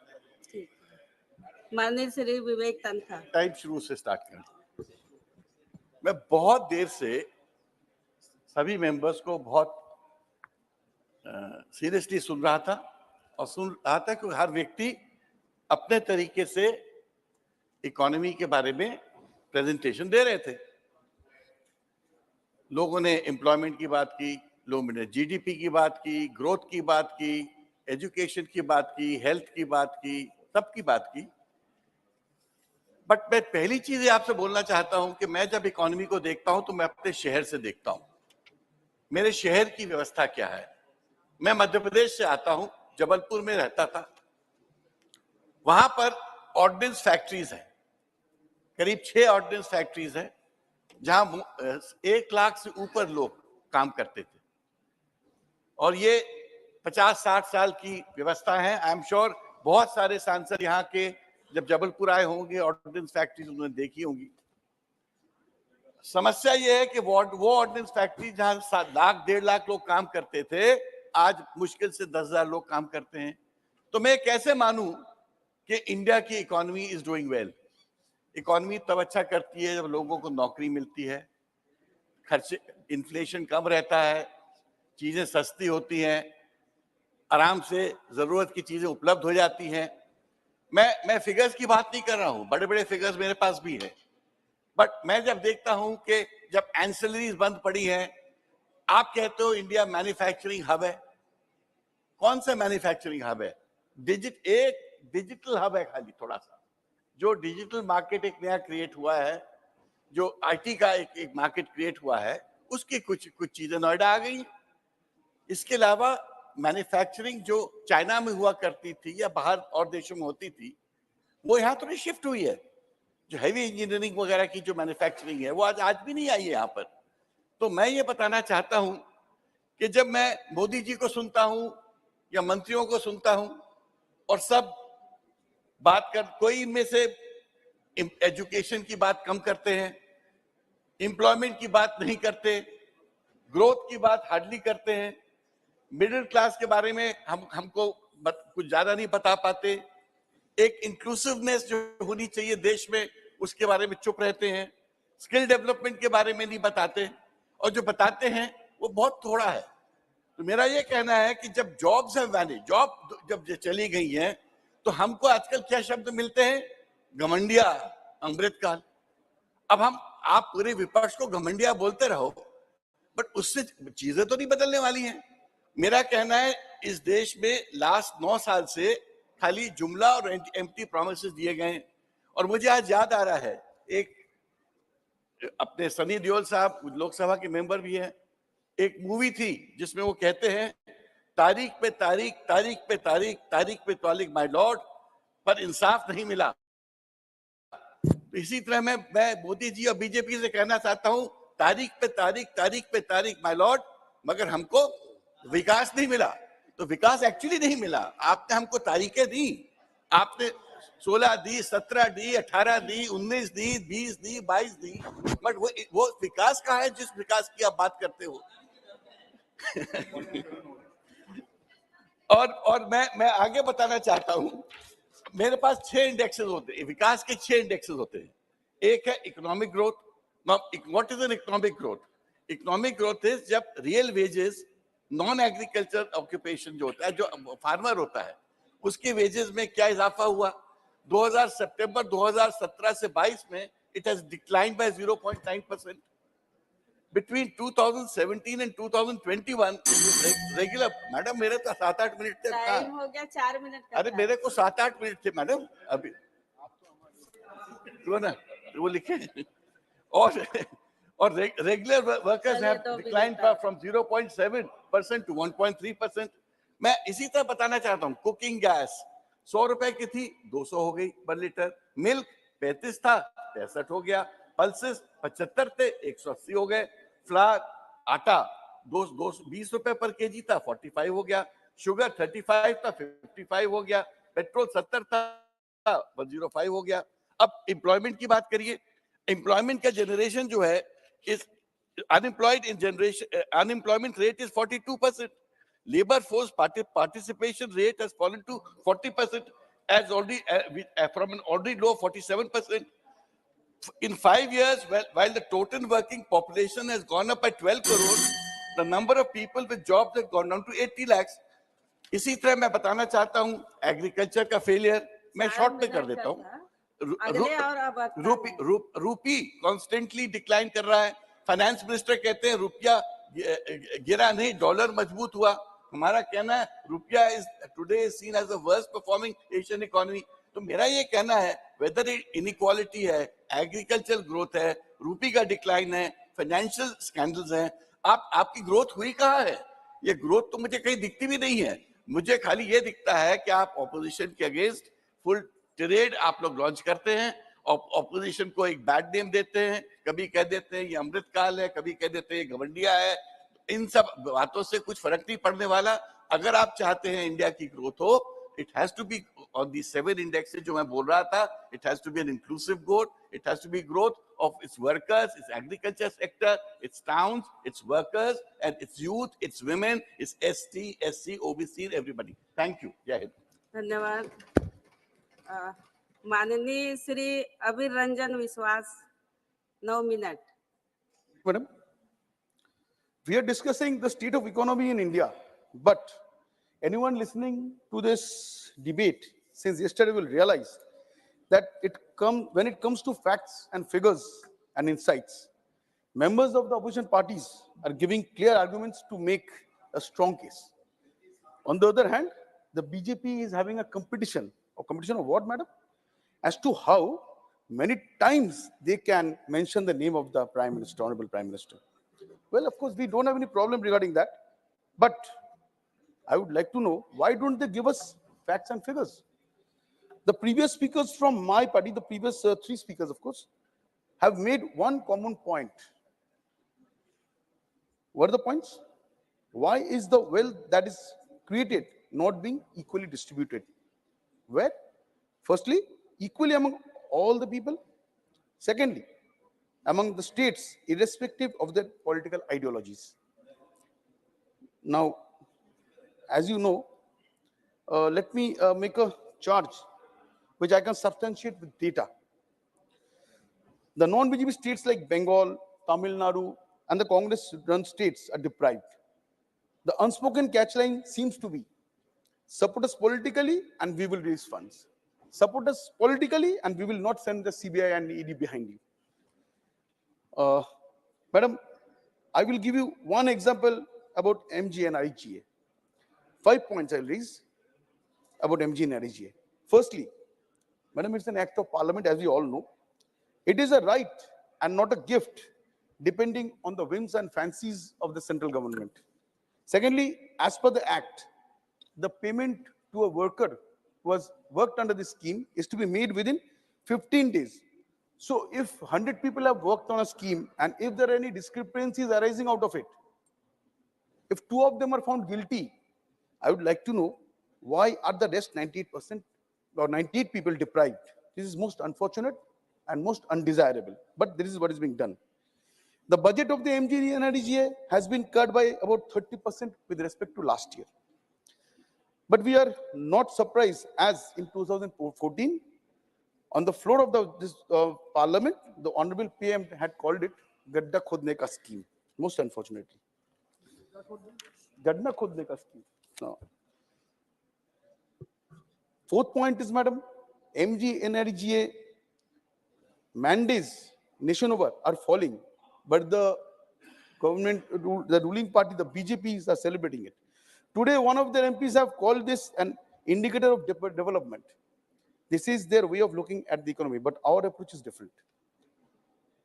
Speaking of the 5th point, speaking about job cards, about 7,40,000 job cards have been found to be fake in Uttar Pradesh. That means of the total figures, about half Uttar Pradesh account for. Bengal had about 5,000 fake job cards. I would like to know, have the funds to Uttar Pradesh being stopped? I'm sure the answer is known to all. Now, let me read from the BJP manifesto of 2014. I'm mentioning about it. They are spoken of doubling farmers' incomes. Did it happen in 2019? No. Again, did it happen in 2023? No. At current growth estimates, the farmers' incomes will not double before 2030. In Bengal, in 2011, a promise was made by the Honorable Chief Minister. Most interestingly, it was about doubling farmers' income, and I take pride, as I come from Bengal, in mentioning that as of today, it is not doubled, but it is increased threefold as in the current date. Now, madam, let me come to public sector undertakings, the PSUs. Madam, we have withstood the shock and trauma of demonetization. But how many of us have heard of monetization? This is the instrument of the Niti Aayog to sell out the people's assets, as the name reflects, public sector undertakings. It belongs to the public. It is the asset of the public. And the government is hell-bent upon selling it. Madam, it's like selling the family jewelry. As you can name it, Rail, Air India, BHEL, BSNL, LIC, and the list is unending. These were created over decades, but now we want to strip the nation of these assets. I proudly belong to the scheduled caste community, and every time this happens, I'm hurt, and hurt dearly. As every time a PSU is sold, a young SC boy or girl is deprived of their right to secure a job. And worse still, there is also unemployment. There is also in employment, contractual engaging is taking the front seat, where you don't have any, you're not going for reservations. That is a very big concern. And moreover, whenever a PSU is sold, often these people are rendered jobless, and it creates unending miseries for the family. Madam, now, in understanding the union condition of the current economy, we have to understand the condition of the state economies. So it is very important to discuss cooperative federalism. Our present Honorable Prime Minister and Home Ministers were both Chief Ministers and Home Ministers of a state. So they should understand better what the problem of the states are. But most unfortunately, when they are in Delhi, they have also adopted the zamindari culture, as if the money is for distribution at their will. But it is, as we all know, is to be done as per constitutional guidelines, which are flouted day in and day out. Madam, I appeal to you that next week we should have a short duration discussion on the issue of cooperative federalism. Madam, if you notice, the House is running so smoothly and it's so good for all of us. Next week also, the opposition should get one short duration discussion on one calling attention, wherein they can express their concern as opposition, and they can at least speak out of the pain the states are in. They can make their points so that the states are to benefit. But also, there is a flip side to it. The BJP will also benefit from this, as even if their speeches remain devoid of facts, figures, or any reasoning, at least their speeches will have multiple mentions of the name of the Honorable PM.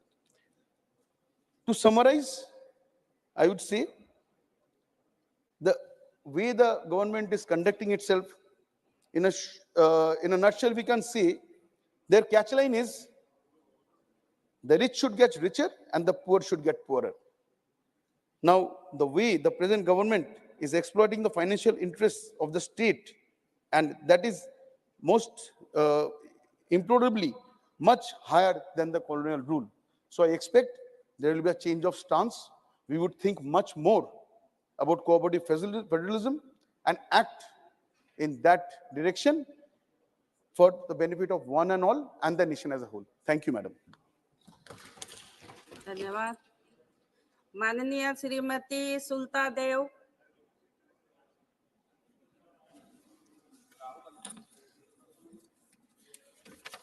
जय जगन्नाथ।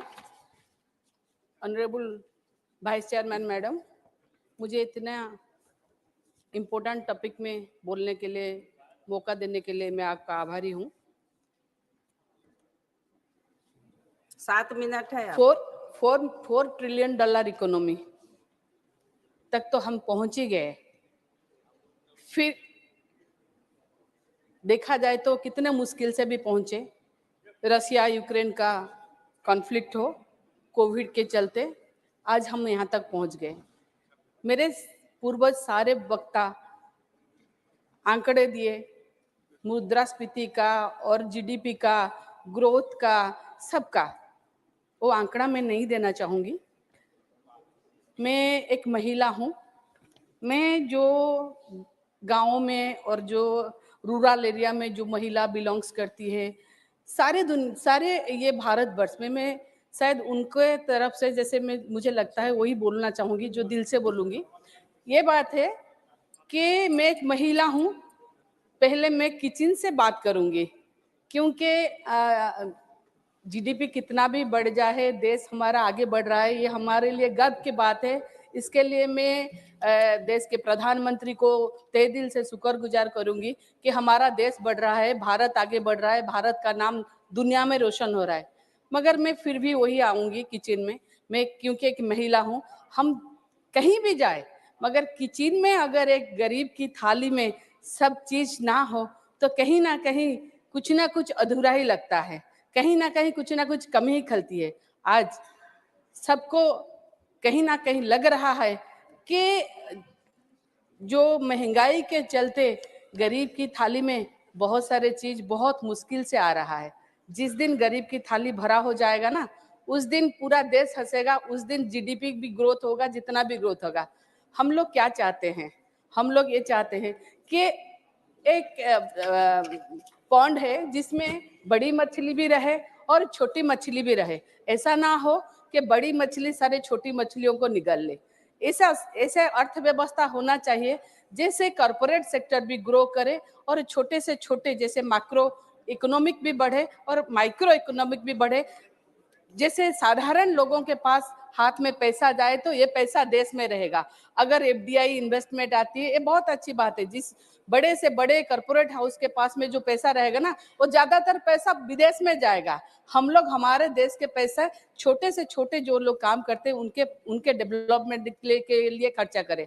खासकर मैं एक बात बोलूंगी कि जब unemployment के बारे में बात आती है तो मैं महिलाओं को भी साथ में लूंगी, क्योंकि हमारे आबादी 50 से अधिक % महिला है और महिला एम्प्लॉयमेंट, महिला वर्कर को कैसे काम करे इसके बारे में ज्यादा से ज्यादा सोचना चाहिए। जब आंकड़ा देता है कि 22% सिर्फ महिला है तो कैसे बढ़ाया जाए। मैं तो तहे दिल से शुक्रगुजार करूंगी मेरे माननीय मुख्यमंत्री नवीन पटनायक जी का, जो 7 लाख एसएचजी बना के 70 लाख महिलाओं को काम दे रहे हैं, रोजगार दे रहे हैं। और उनके घर देखा जाए तो महिला के पास अगर कुछ पैसा हो तो वो बच्चे को अच्छे से रख सकती है, घर को अच्छे से संभाल सकती है। वो एसएचजी आज एसएमई में परिवर्तन हो चुका है। आज अगर देखा जाए चूल्हा चौके चलाने वाली महिला हमारे यहाँ पर लैपटॉप चलाती है और देखा जाए तो फ्लिपकार्ट में, अमेजन में बिजनेस भी करती है, एंटरप्रेन्योर भी बन चुकी है। इसके लिए मेरा गवर्नमेंट ने उनको इतना प्रोत्साहन दे रखा है कि कैसे मार्केट लिंकिंग किया जाए, अगर देखा जाए किस तरह से उन लोगों को इंटरेस्ट फ्री लोन दिया जाए। हमको मालूम है वो जो सारे महिला है ना, वो मिशन शक्ति के महिला है, वही हमारे नवीन ओडिशा की मुख्य। मेरा टाइम कितना हो गया सर? 4 मिनट हुआ, मुझे 7 मिनट। सर रिक्वेस्ट है, many more years to come. हाँ, तो ये क्या हुआ ना, तो इन लोगों को ये मैं बोलूंगी कि ये जो नवीन ओडिशा होता है ना, नवीन ओडिशा, नवीन मतलब नया ओडिशा के गठन के यही सब सारथी बनेगी महिला। मैं चाहती हूँ कि महिला लोगों को ज्यादा से ज्यादा काम में लिया जाए, महिला लोगों के लिए ज्यादा स्कोप क्रिएट किया जाए तो बहुत अच्छा रहेगा हमारे में। और एक बात है, उड़ीसा जैसे मनरेगा के बारे में बात हो रहा था, मनरेगा में ज्यादा से ज्यादा काम भी लेना चाहिए। उड़ीसा एक ऐसा स्टेट है, आपको भी मालूम है, नेचुरल कैलामिटीज बहुत होता है, डिजास्टर बहुत होता है। हम लोग हमेशा बार बार मांग करते हैं कि हमको स्पेशल कैटेगरी स्टेटस दीजिए, स्पेशल अगर नहीं हो सके तो स्पेशल फोकस स्टेट का स्टेटस दीजिए, जिससे सारे राज्यों का एक ही साथ में विकास हो। अगर देखा जाए तो जब माननीय मुख्यमंत्री नवीन पटनायक उड़ीसा का शासन भार लिए थे तभी 11,108 करोड़ का बजट था। अभी हमारे मुख्यमंत्री का बजट, हमारे स्टेट का बजट 2,30,000 का है। अगर ये ऐसा चलता रहेगा तो आगे भी देश बढ़ेगा, सब भी बढ़ेंगे। मगर ये जो मैं बोल रही हूँ कि जो अनएम्प्लॉयमेंट का बारे में जो काम है, जो स्किल का हो रहा है, ओडिशा में जो स्किल सेंटर से जितने छोटे से छोटे बच्चे भी स्किल हो रहे हैं, उनके लिए ऐसा प्रावधान हो कि वो सारे जगह में जा सके, सारे जगह जाकर काम कर सके। और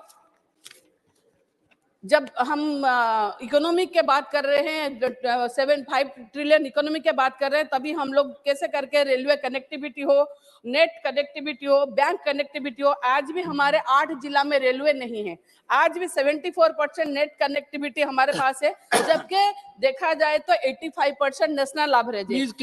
आज भी हमारे पास 4,549 गांव में नेट कनेक्टिविटी नहीं है, बैंक का कनेक्टिविटी भी नहीं है, बहुत सारे बैंक नहीं है। जब सरकार डीबीटी के बात करती है तो बैंक ना हो तो डीबीटी कैसा हो। मैं अभी बोलूंगी कि डीबीटी के बारे में जब बात करेंगे तो ओडिशा ही पहला स्टेट है जब 2007-8 फाइनेंशियल ईयर में नरेगा प्रोजेक्ट में गंजाम जिला, मुख्यमंत्री के जिला में पहले जिलापाल वी.के. पांडियन सर ने डीबीटी के पहले बार इंट्रोड्यूस किया था। ये है ओडिशा जो मार्ग दिखाता है। इसके बाद में डीबीटी आया, मगर डीबीटी के लिए फिर बैंक का जरूरत होता है। मैं फिर भी बोलूंगी, आज भी सारे बैंक गांव में बैंक के लिए माननीय मुख्यमंत्री नवीन पटनायक ने आमो बैंक की तरह एक योजना खोली है, जो बैंक हमारे हर गांव में होगा। मैं अभी भी फिर भी बोलूंगी, हमारे थैंक यू। एक मिनट साहब, मैं कंक्लूड करें। एक ममता स्कीम है हमारा, हम लोग चाहते हैं। क्या नाम है? What's the name? ममता। ये आपके बहुत करीब नाम है सर, मुझे पता है, थैंक यू सो मच। ये ममता योजना है जो हमारे सारे ओडिशा के लोगों के, महिलाओं के लिए है, जो देखा जाए तो ड्रास्टिकली मातृमूत्रहार और शिशु मूत्र और एमएमआर IMR कमाया। मैं अभी भी बोलूंगी, फार्मर इनकम कहीं डबल हुआ ना हुआ हो, हमारे पिछले 2 साल से हमारे यहाँ का फार्मर्स का दुगनी इनकम भी हो रहा है। अगर ये सबको साथ में लेके अगर चलेंगे ना सारे स्टेट को, तो सारा दुनिया हंसेगा। ये मैं अभी भी बोलूंगी, मैं भारत का रहने वाला हूँ, भारत की बात सुनाता हूँ। ये हमारी हिंदुस्तान है ना, सबसे अच्छा है, सबको मिलजुल के रहना चाहिए। सबका एक ही साथ में अगर देखा जाए तो इक्वली डेवलपमेंट हो तो कहीं ना कहीं भारत भी हंसेगा, सबको ही हंसेंगे। मैं इतना ही बोलूंगी। Thank you so much. वंदे उत्कल जननी, जय Jagannath. Honorable members, some speakers are yet left. We'll take them tomorrow. I will now continue with the special mentions. Oh, please. No, sir. Actually, thank you. No. It's on this only. Nothing. One thing. It's on this. Actually, so yesterday you gave one thing.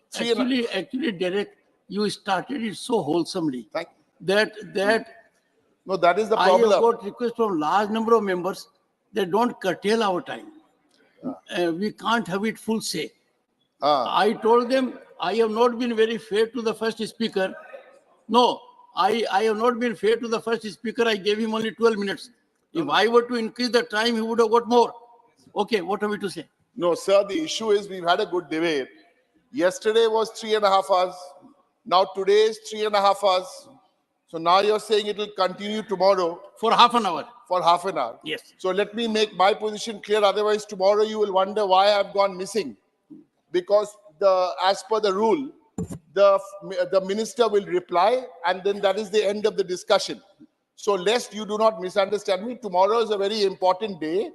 I seek your indulgence. Our friends in the Congress party are swearing in their chief minister in Telangana. We'll be happy to be with them. So I'll be missing tomorrow. It's not any boycott. It's a celebration. That's all, sir.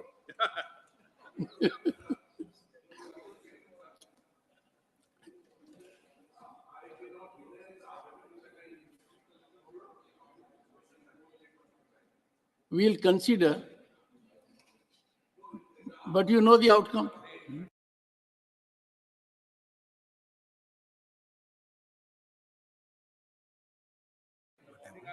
Thank you.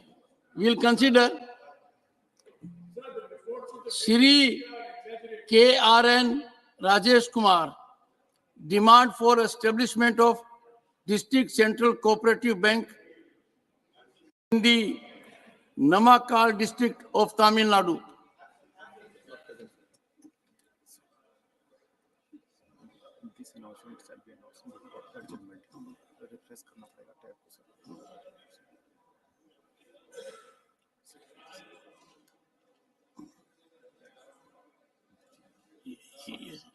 Is the honorable member here? Not present. Dr. Kirodi Lal Meena.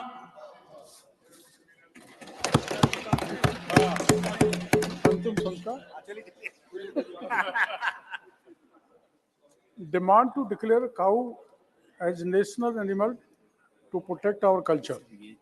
महोदय, गाय भारतीय संस्कृति का अभिन्न हिस्सा है।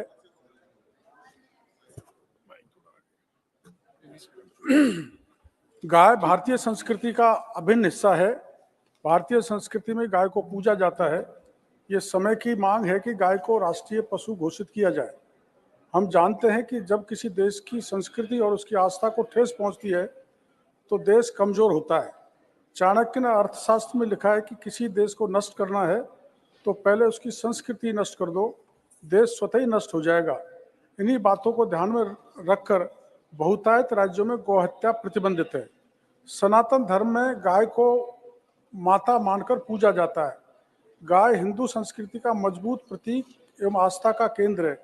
इसलिए जब कोई भी गौहत्या करता है तो सामाजिक सौहार्द बिगड़ जाता है। गाय का मांस खाना किसी भी प्रकार से किसी का मौलिक अधिकार नहीं हो सकता, बल्कि जो लोग गाय की पूजा करते हैं, गाय की रक्षा करना उनका परम कर्तव्य है। लोग आर्थिक रूप से भी गाय पर निर्भर हैं। गौ रक्षा किसी धर्म से जुड़ा विषय नहीं है। मुस्लिम शासकों ने भी गाय को भारतीय संस्कृति का महत्वपूर्ण हिस्सा माना था। बाबर, हुमायूं और अकबर सहित कम से कम 5 मुस्लिम शासकों ने गौहत्या पर प्रतिबंध लगाया था। अतः सरकार से मांग है कि गाय को राष्ट्रीय पशु घोषित किया जाए। Shri A. Rahim, concern over children with type 1 diabetes. Thank you, sir. Thank you for this opportunity. Type 1 diabetes is a chronic autoimmune condition that affects individuals of all ages, but is particularly challenging for children and their families due to its early onset and lifelong impact. It requires continuous management, including regular blood glucose monitoring, insulin injections or pump therapy, and adherence to strict diet and exercise regimen. For children, this can significantly disrupt their daily lives, impacting their education, social interactions, and overall well-being. Access to essential medical supplies such as insulin, glucose monitoring devices, and other diabetic essentials remains a significant concern, especially for families from economically disadvantaged backgrounds. The high cost of these supplies creates a barrier to effective management and often leads to compromised health outcomes for these children. In India, the number of children diagnosed with type 1 diabetes is steadily rising. I have raised questions on this issue in the 260th session of the Parliament. The government doesn't have any data on children with type 1 diabetes and doesn't have any scheme for the health care of children. Addressing the needs of children with type 1 diabetes requires a multifaceted approach involving healthcare systems, education, accessibility to resource, research advancements, and public awareness. I urge the government to take proper action to ensure the well-being of children. I also urge to make insurance available to other healthcare facilities, and this matter should be taken up by the House immediately. Thank you, sir. Thank you. Honorable Sri Samirul Islam, MP, need to address the conditions of tea plantation workers in West Bengal. Respected Sir, there are around 300 tea estates across Darjeeling, Alipurduar, Karsiong, and Jalpaiguri. More than 3 lakh laborers work in nearly 400 tea gardens in North Bengal. And none of them has land rights on a state where they have been living for generations. The union government is responsible for securing better working conditions for the workers. It has the authority to take over the management of a tea company which fails to comply with the Tea Act 1953. The West Bengal government is proactively acting against organizations who are not paying provident fund and gratuity. Under Chasundari scheme, the Bengal government is building over 4,000 homes for tea garden workers. We have already finished construction of 1,200 houses. On the other hand, the union government has failed to fulfill its read only promise of approved text. taking Nothing will go on over record. 7 tea Only gardens. approved text. The promise was made by a union government during 2016 assembly election campaign. Tea You are estates reading in which is other parts not of the approved. country, such as You are reading Assam, which is need not urgent approved attention. page. You have to read only approved text, nothing else than that. It will not go on record. Attention of the union government. Okay. There is no provision of ensuring of giving them their due provident fund by the union government. However, there are no scholarships and stipends promised to tea garden workers' children. There is a dire need to address the condition of tea plantation workers. I urge the government to discuss the same and work towards ensuring better condition for tea workers to promote the industry. Thank you. Thank you, sir. Only approved text will go in the record. Mani Ajay Pratap Singh, concern over stray animals. Mani Ajay Pratap Singh.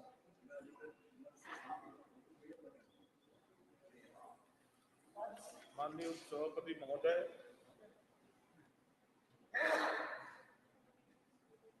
माननीय उपसभापति महोदय, आज सड़कों पर आवारा पशुओं की भरमार है। इन आवारा पशुओं के कारण प्रतिवर्ष 1350 से 1400 व्यक्तियों की मृत्यु सड़क दुर्घटना में हो रही है। इनके कारण प्रत्येक गांव में सैकड़ों एकड़ जमीन परती रह जाती है तथा सैकड़ों एकड़ जमीनों पर खड़ी फसलों को ये आवारा पशु नुकसान पहुंचाते हैं। मेरा सरकार से आग्रह है कि पशुपालक इन पशुओं को पालने के लिए तभी तैयार होगा जब ये पशु आर्थिक रूप से उपयोगी होंगे। इसलिए इन पशुओं में नर पशुओं का व्यापक बंध्याकरण अभियान चलाया जाए जिससे इनकी वंश वृद्धि रुके तथा मादा पशुओं के मध्य व्यापक नस्ल सुधार का कार्यक्रम भी चलाया जाए जिससे दुधारू नस्ल के उपयोगी पशु तैयार हो सके जिन्हें पालने के लिए पशुपालक प्रोत्साहित हो। सरकार को बजट 2022-2023 में उल्लेखित गोवर्धन संयंत्रों को शीघ्र स्थापित करना चाहिए जिससे पशुपालकों को गोबर गोमूत्र का भी मूल्य प्राप्त हो सके। सरकार पशु संरक्षण अधिनियम को कड़ाई से लागू करने का निर्देश संबंधित पक्षों को दे जिससे जिस व्यक्ति के पशु आवारा घूमे, फसलों का नुकसान करें अथवा किसी के जान माल का नुकसान करें, उस पशुपालक को कठोर दंड का प्रावधान किया जाए। प्रत्येक पशु का ग्राम स्तर पर रजिस्ट्रेशन तथा बीमाकरण अनिवार्य किया जाए जिससे कि पशु संरक्षण अधिनियम को प्रभावी रूप से लागू किया जा सके। धन्यवाद उपसभापति महोदय। धन्यवाद माननीय Ajay ji. Honourable Shri Sujeet Kumar ji, demand for including prime tourist sites of Orissa into iconic sites list. Sir, thank you, sir. Sir, my special mention is to request and urge the government to include prime tourist sites of Odisha into the iconic sites list.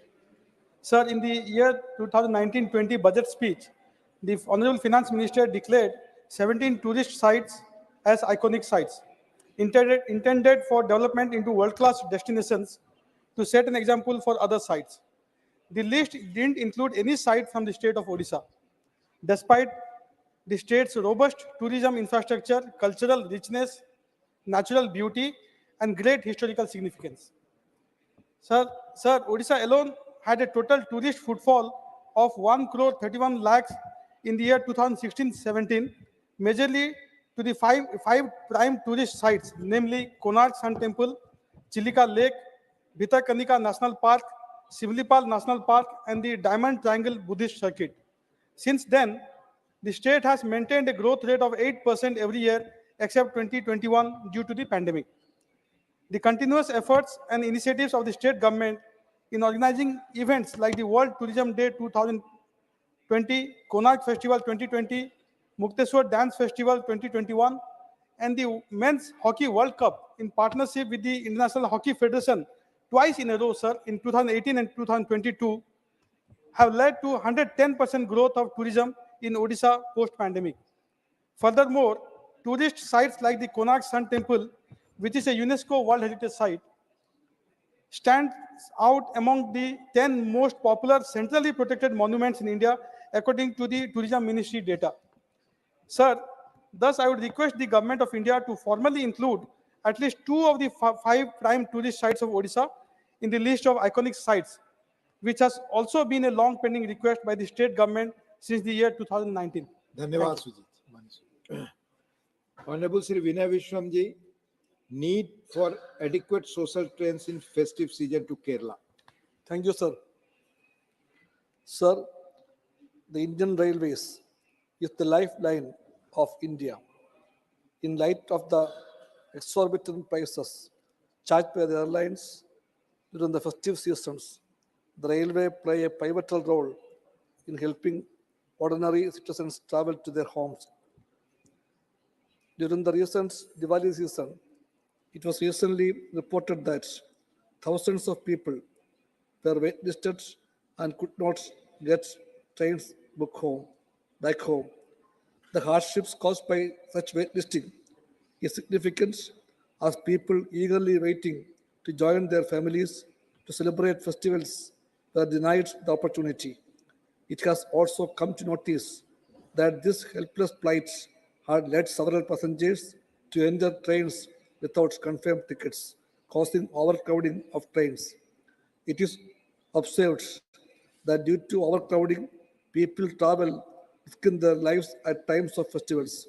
Every year, thousands of Malayalis travel back to Kerala during the festival seasons of Onam, Christmas, Eid, and New Year. Now comes Christmas and New Year.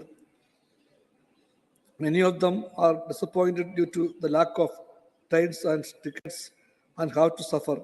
In this context, I urge the Honorable Railway Minister to ensure adequate special trains to Kerala to meet the demands of the festive season.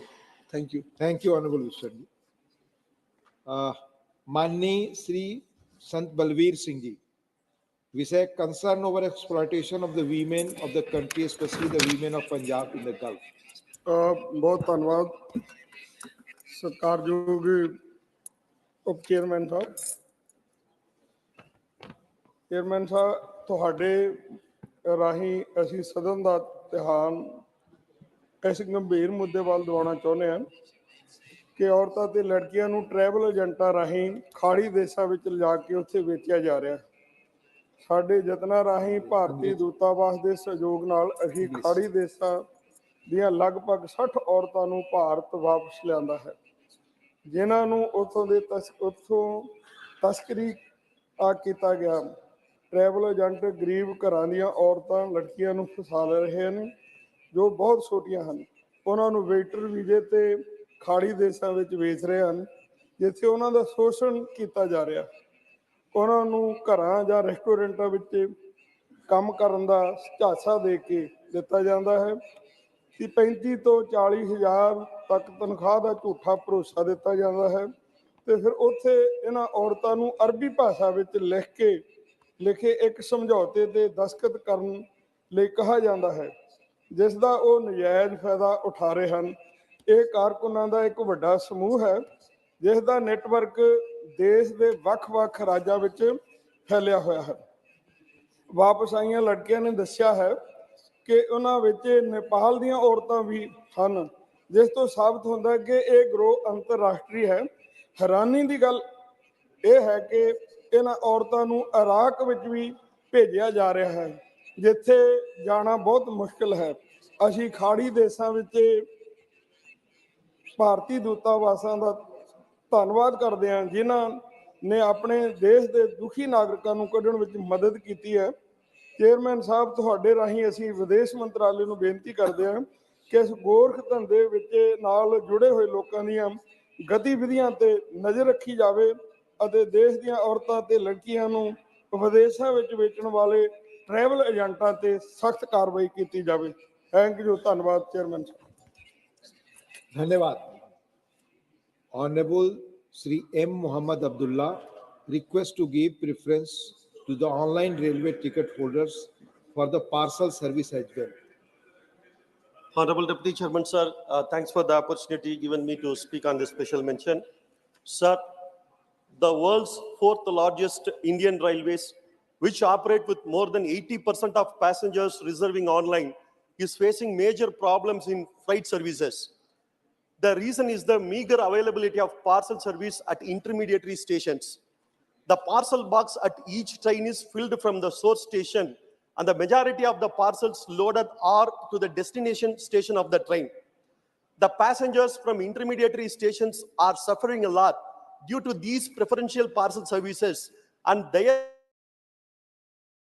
parcels booked online are kept waiting at the intermediary station of the train, which is the source station of the passenger, for more than a week or some months. For example, if the person is traveling to a different location due to some necessity, and if he is sending his bike via railway parcel service, the bike must wait at the booking station for more than a week or months, and it might get damaged or rusted. The material loss is completely attributed to the poor passenger. Sir, it is even more pathetic if the passenger's source station and the destination station are intermediaries to the train. Sir, railways are still a preferential mode of transport for many of the passengers in India because of their affordability. Hence, I humbly request the Honorable Railway Minister via this August House to take necessary steps to work on the possible way to track and send the parcel based on parcel booking date on priority basis, so that no parcel should wait longer at the railway stations. Thank you, sir. Thank you, Muhammad Abdullah ji. Manya Sri Kailash Soni ji, concern over rising cases of destruction by wild boar. माननीय उपसभापति जी, मान्यवर, देश भर में जंगली सूअरों के कारण ग्रामीण जनजीवन को संकट उपस्थित हो गया है। जंगलों से निकलकर ग्रामीण क्षेत्रों में इनके कारण आतंक मचा है। ग्रामीण क्षेत्रों में भय व्याप्त है। आए दिन कृषकों के ऊपर इनके द्वारा हमले किए जाते हैं, जिससे अनेकों कृषकों की जानें जा चुकी हैं। अनेकों ग्रामीण जन घायल हो चुके हैं। ग्रामीण क्षेत्रों में इनके द्वारा कृषि उपज को भी भारी नुकसान पहुंचाया जा रहा है। विशेषकर हमारे मध्य प्रदेश में गन्ना की फसल को भारी नुकसान पहुंचा रहे। इसके लिए भारत सरकार से मांग है, सूअरों को मारने का कानून शीघ्र बनाने की आवश्यकता है।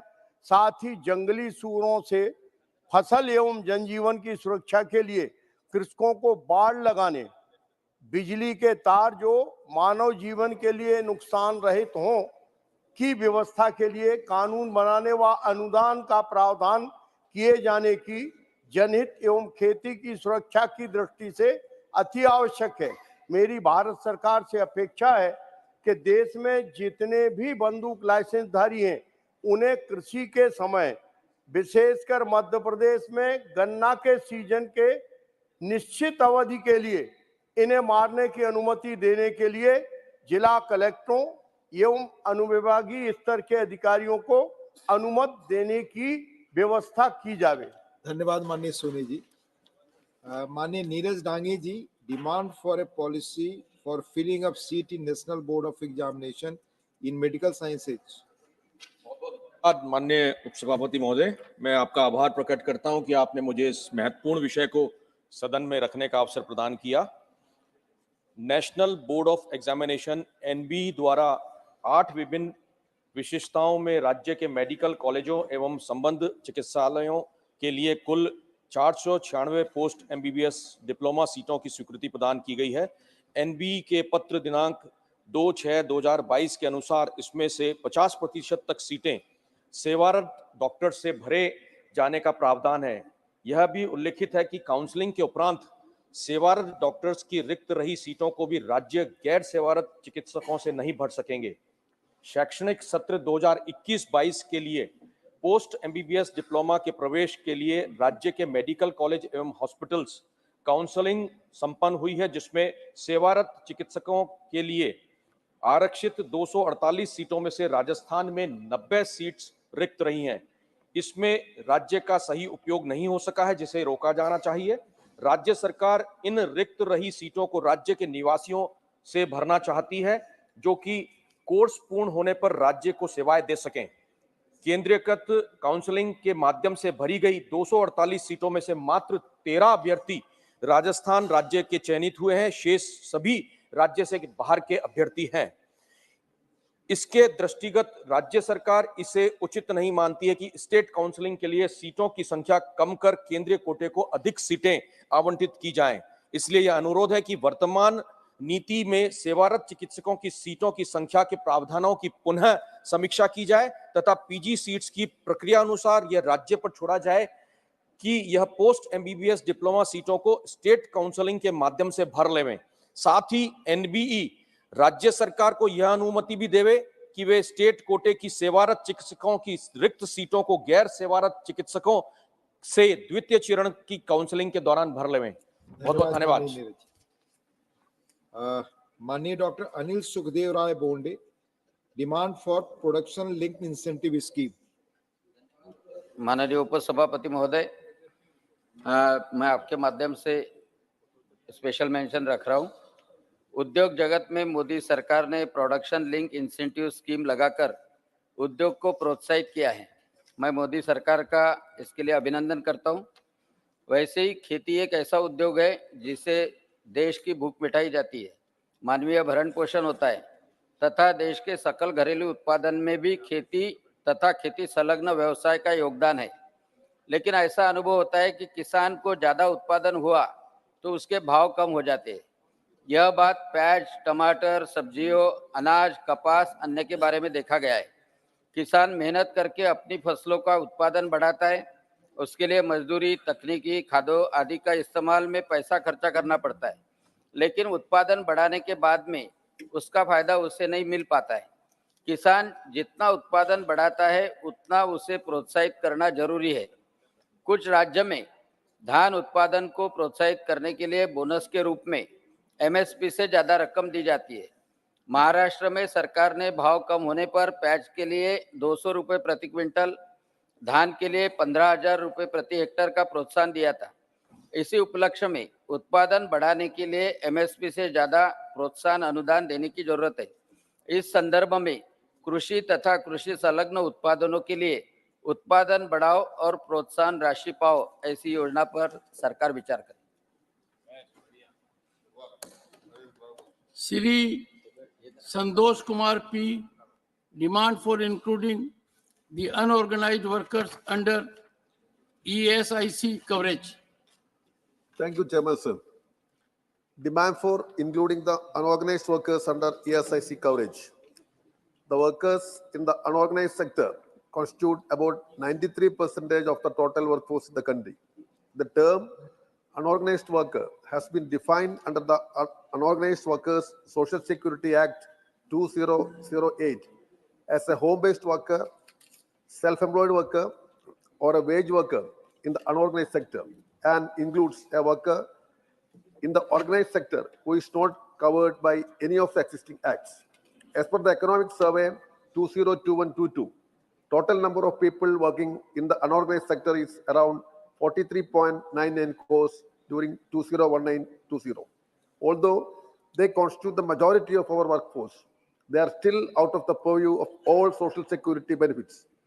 The ESIC applies to all factories and other establishments employing 10 or more persons earning up to rupees 21,000 a month.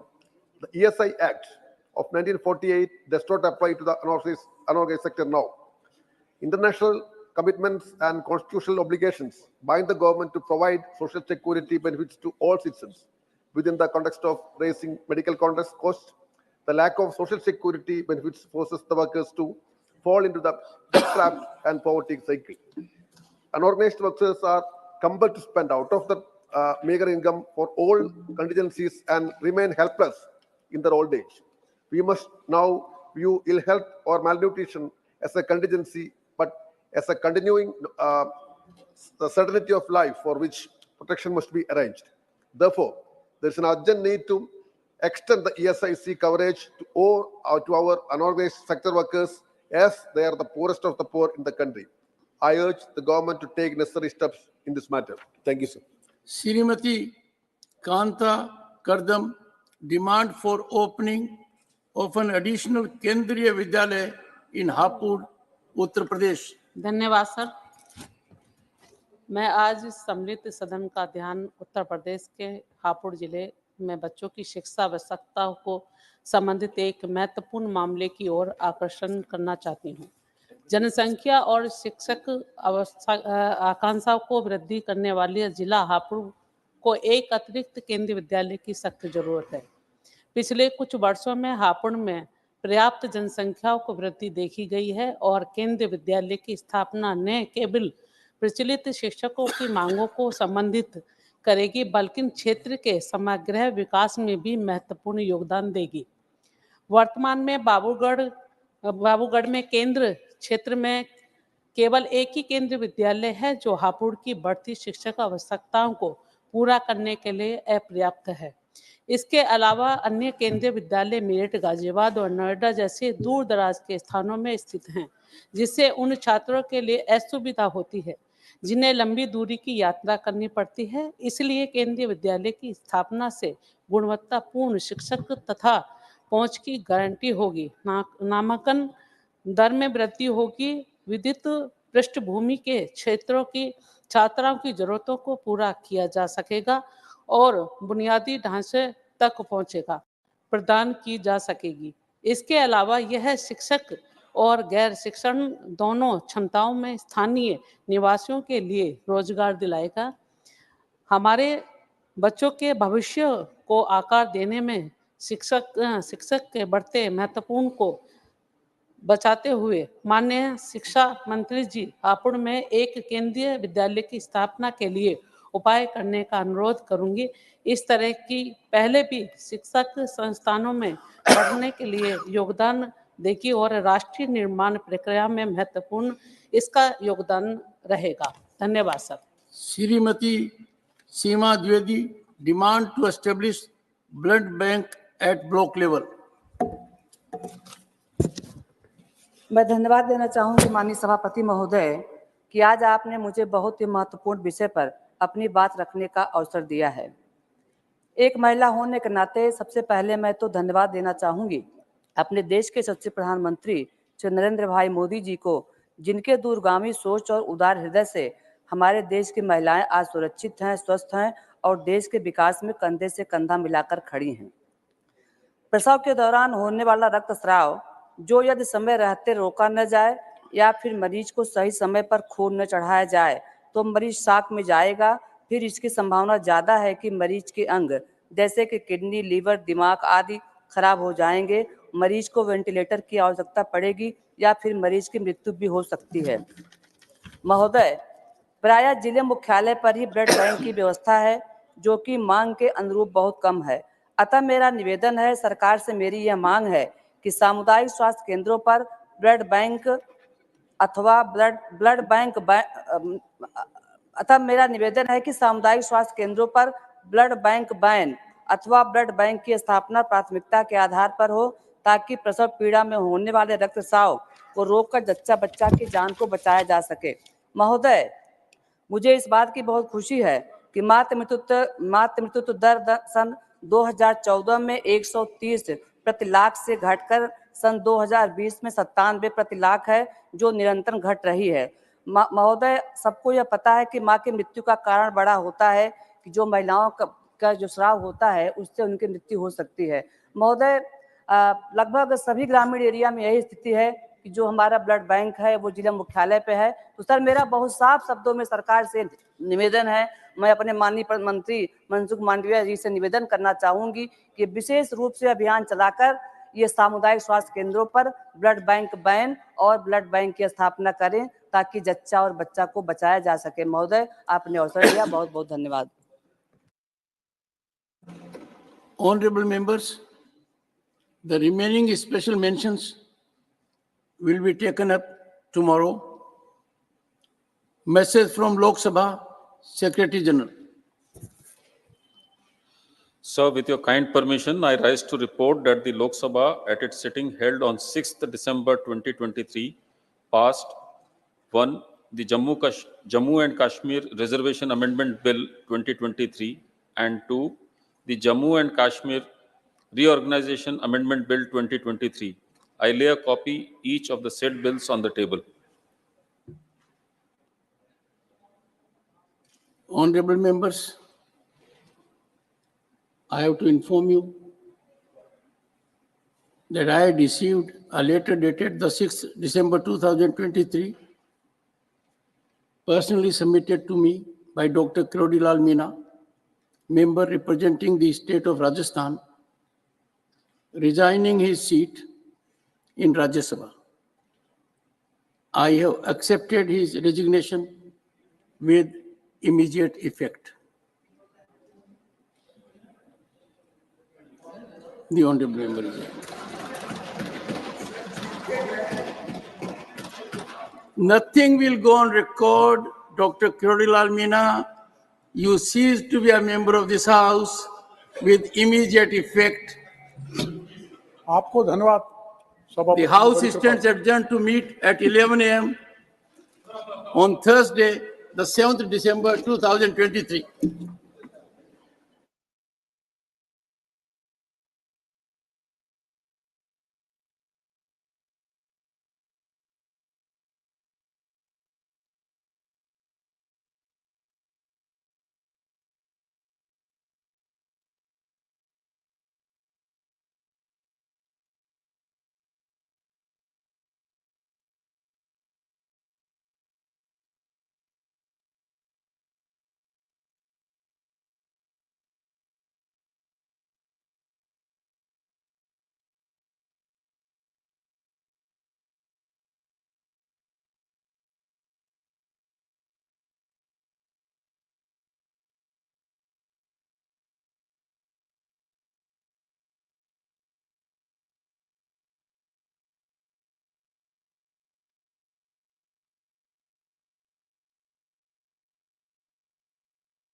पर इस बात का दबाव पड़ता है कि हमारा परीक्षा करा दीजिए। जब वहां परीक्षा की बात की जाती है विश्वविद्यालयों में तो वो कहते हैं कि इनका सेशन कंप्लीट नहीं है, और सेशन का मतलब होता है कि वो सेशन कराने के लिए अटेंडेंस कंप्लीट नहीं है। लेकिन ये जिम्मेवारी किसकी होती है? कॉलेजेस में आप कहीं चले जाओ और वहीं आज आप बिहार का हो या कोटा का हो या देश के किसी कोने में चले जाए, आपको सभी कोचिंग इंस्टीट्यूट्स खचाखच भरे रहते हैं। और उसका परिणाम है कि आज बच्चे अगर भारत में नौकरी के लिए और बाध्यता अगर डिग्री की ना हो तो बच्चे कम से कम मेरे राज्य में तो कॉलेज में ना जाए, वो कोचिंग इंस्टीट्यूट में ही डिग्री लेकर के निकल जाए, क्योंकि सरकार और संविधान की बाध्यता है कि आपको डिग्री लेके आना है। इसलिए कॉलेजों में जाकर के वो परीक्षा देने के लिए कहते हैं कि मेरी परीक्षा आ गया है, मुझे डिग्री चाहिए। आखिर ये व्यवस्था में कहीं ना कहीं कमी। अगर मैं थोड़ा सा कह रहा हूं बिहार के बारे में, तो हो सकता है कि देश के अन्य कोने में भी इस प्रकार की समस्या होगी, मैं ये नहीं कह रहा हूं कि नहीं होगी। और जब कोचिंग क्लासेस के माध्यम से बच्चे परीक्षा में तैयारी करके और यूपीएससी तक जाते हैं, तो आखिर डिग्रीज की महिमा क्या रह जाएगी, कल करवा लेंगे। सभा की कार्यवाही बोल दीजिए कल आपका ये भाषण जारी रहेगा, कल बोलिएगा आप। सभा की कार्यवाही गुरुवार दिनांक 7 दिसंबर 2023 को प्रातः 11 बजे तक के लिए स्थगित की जाती है। धन्यवाद।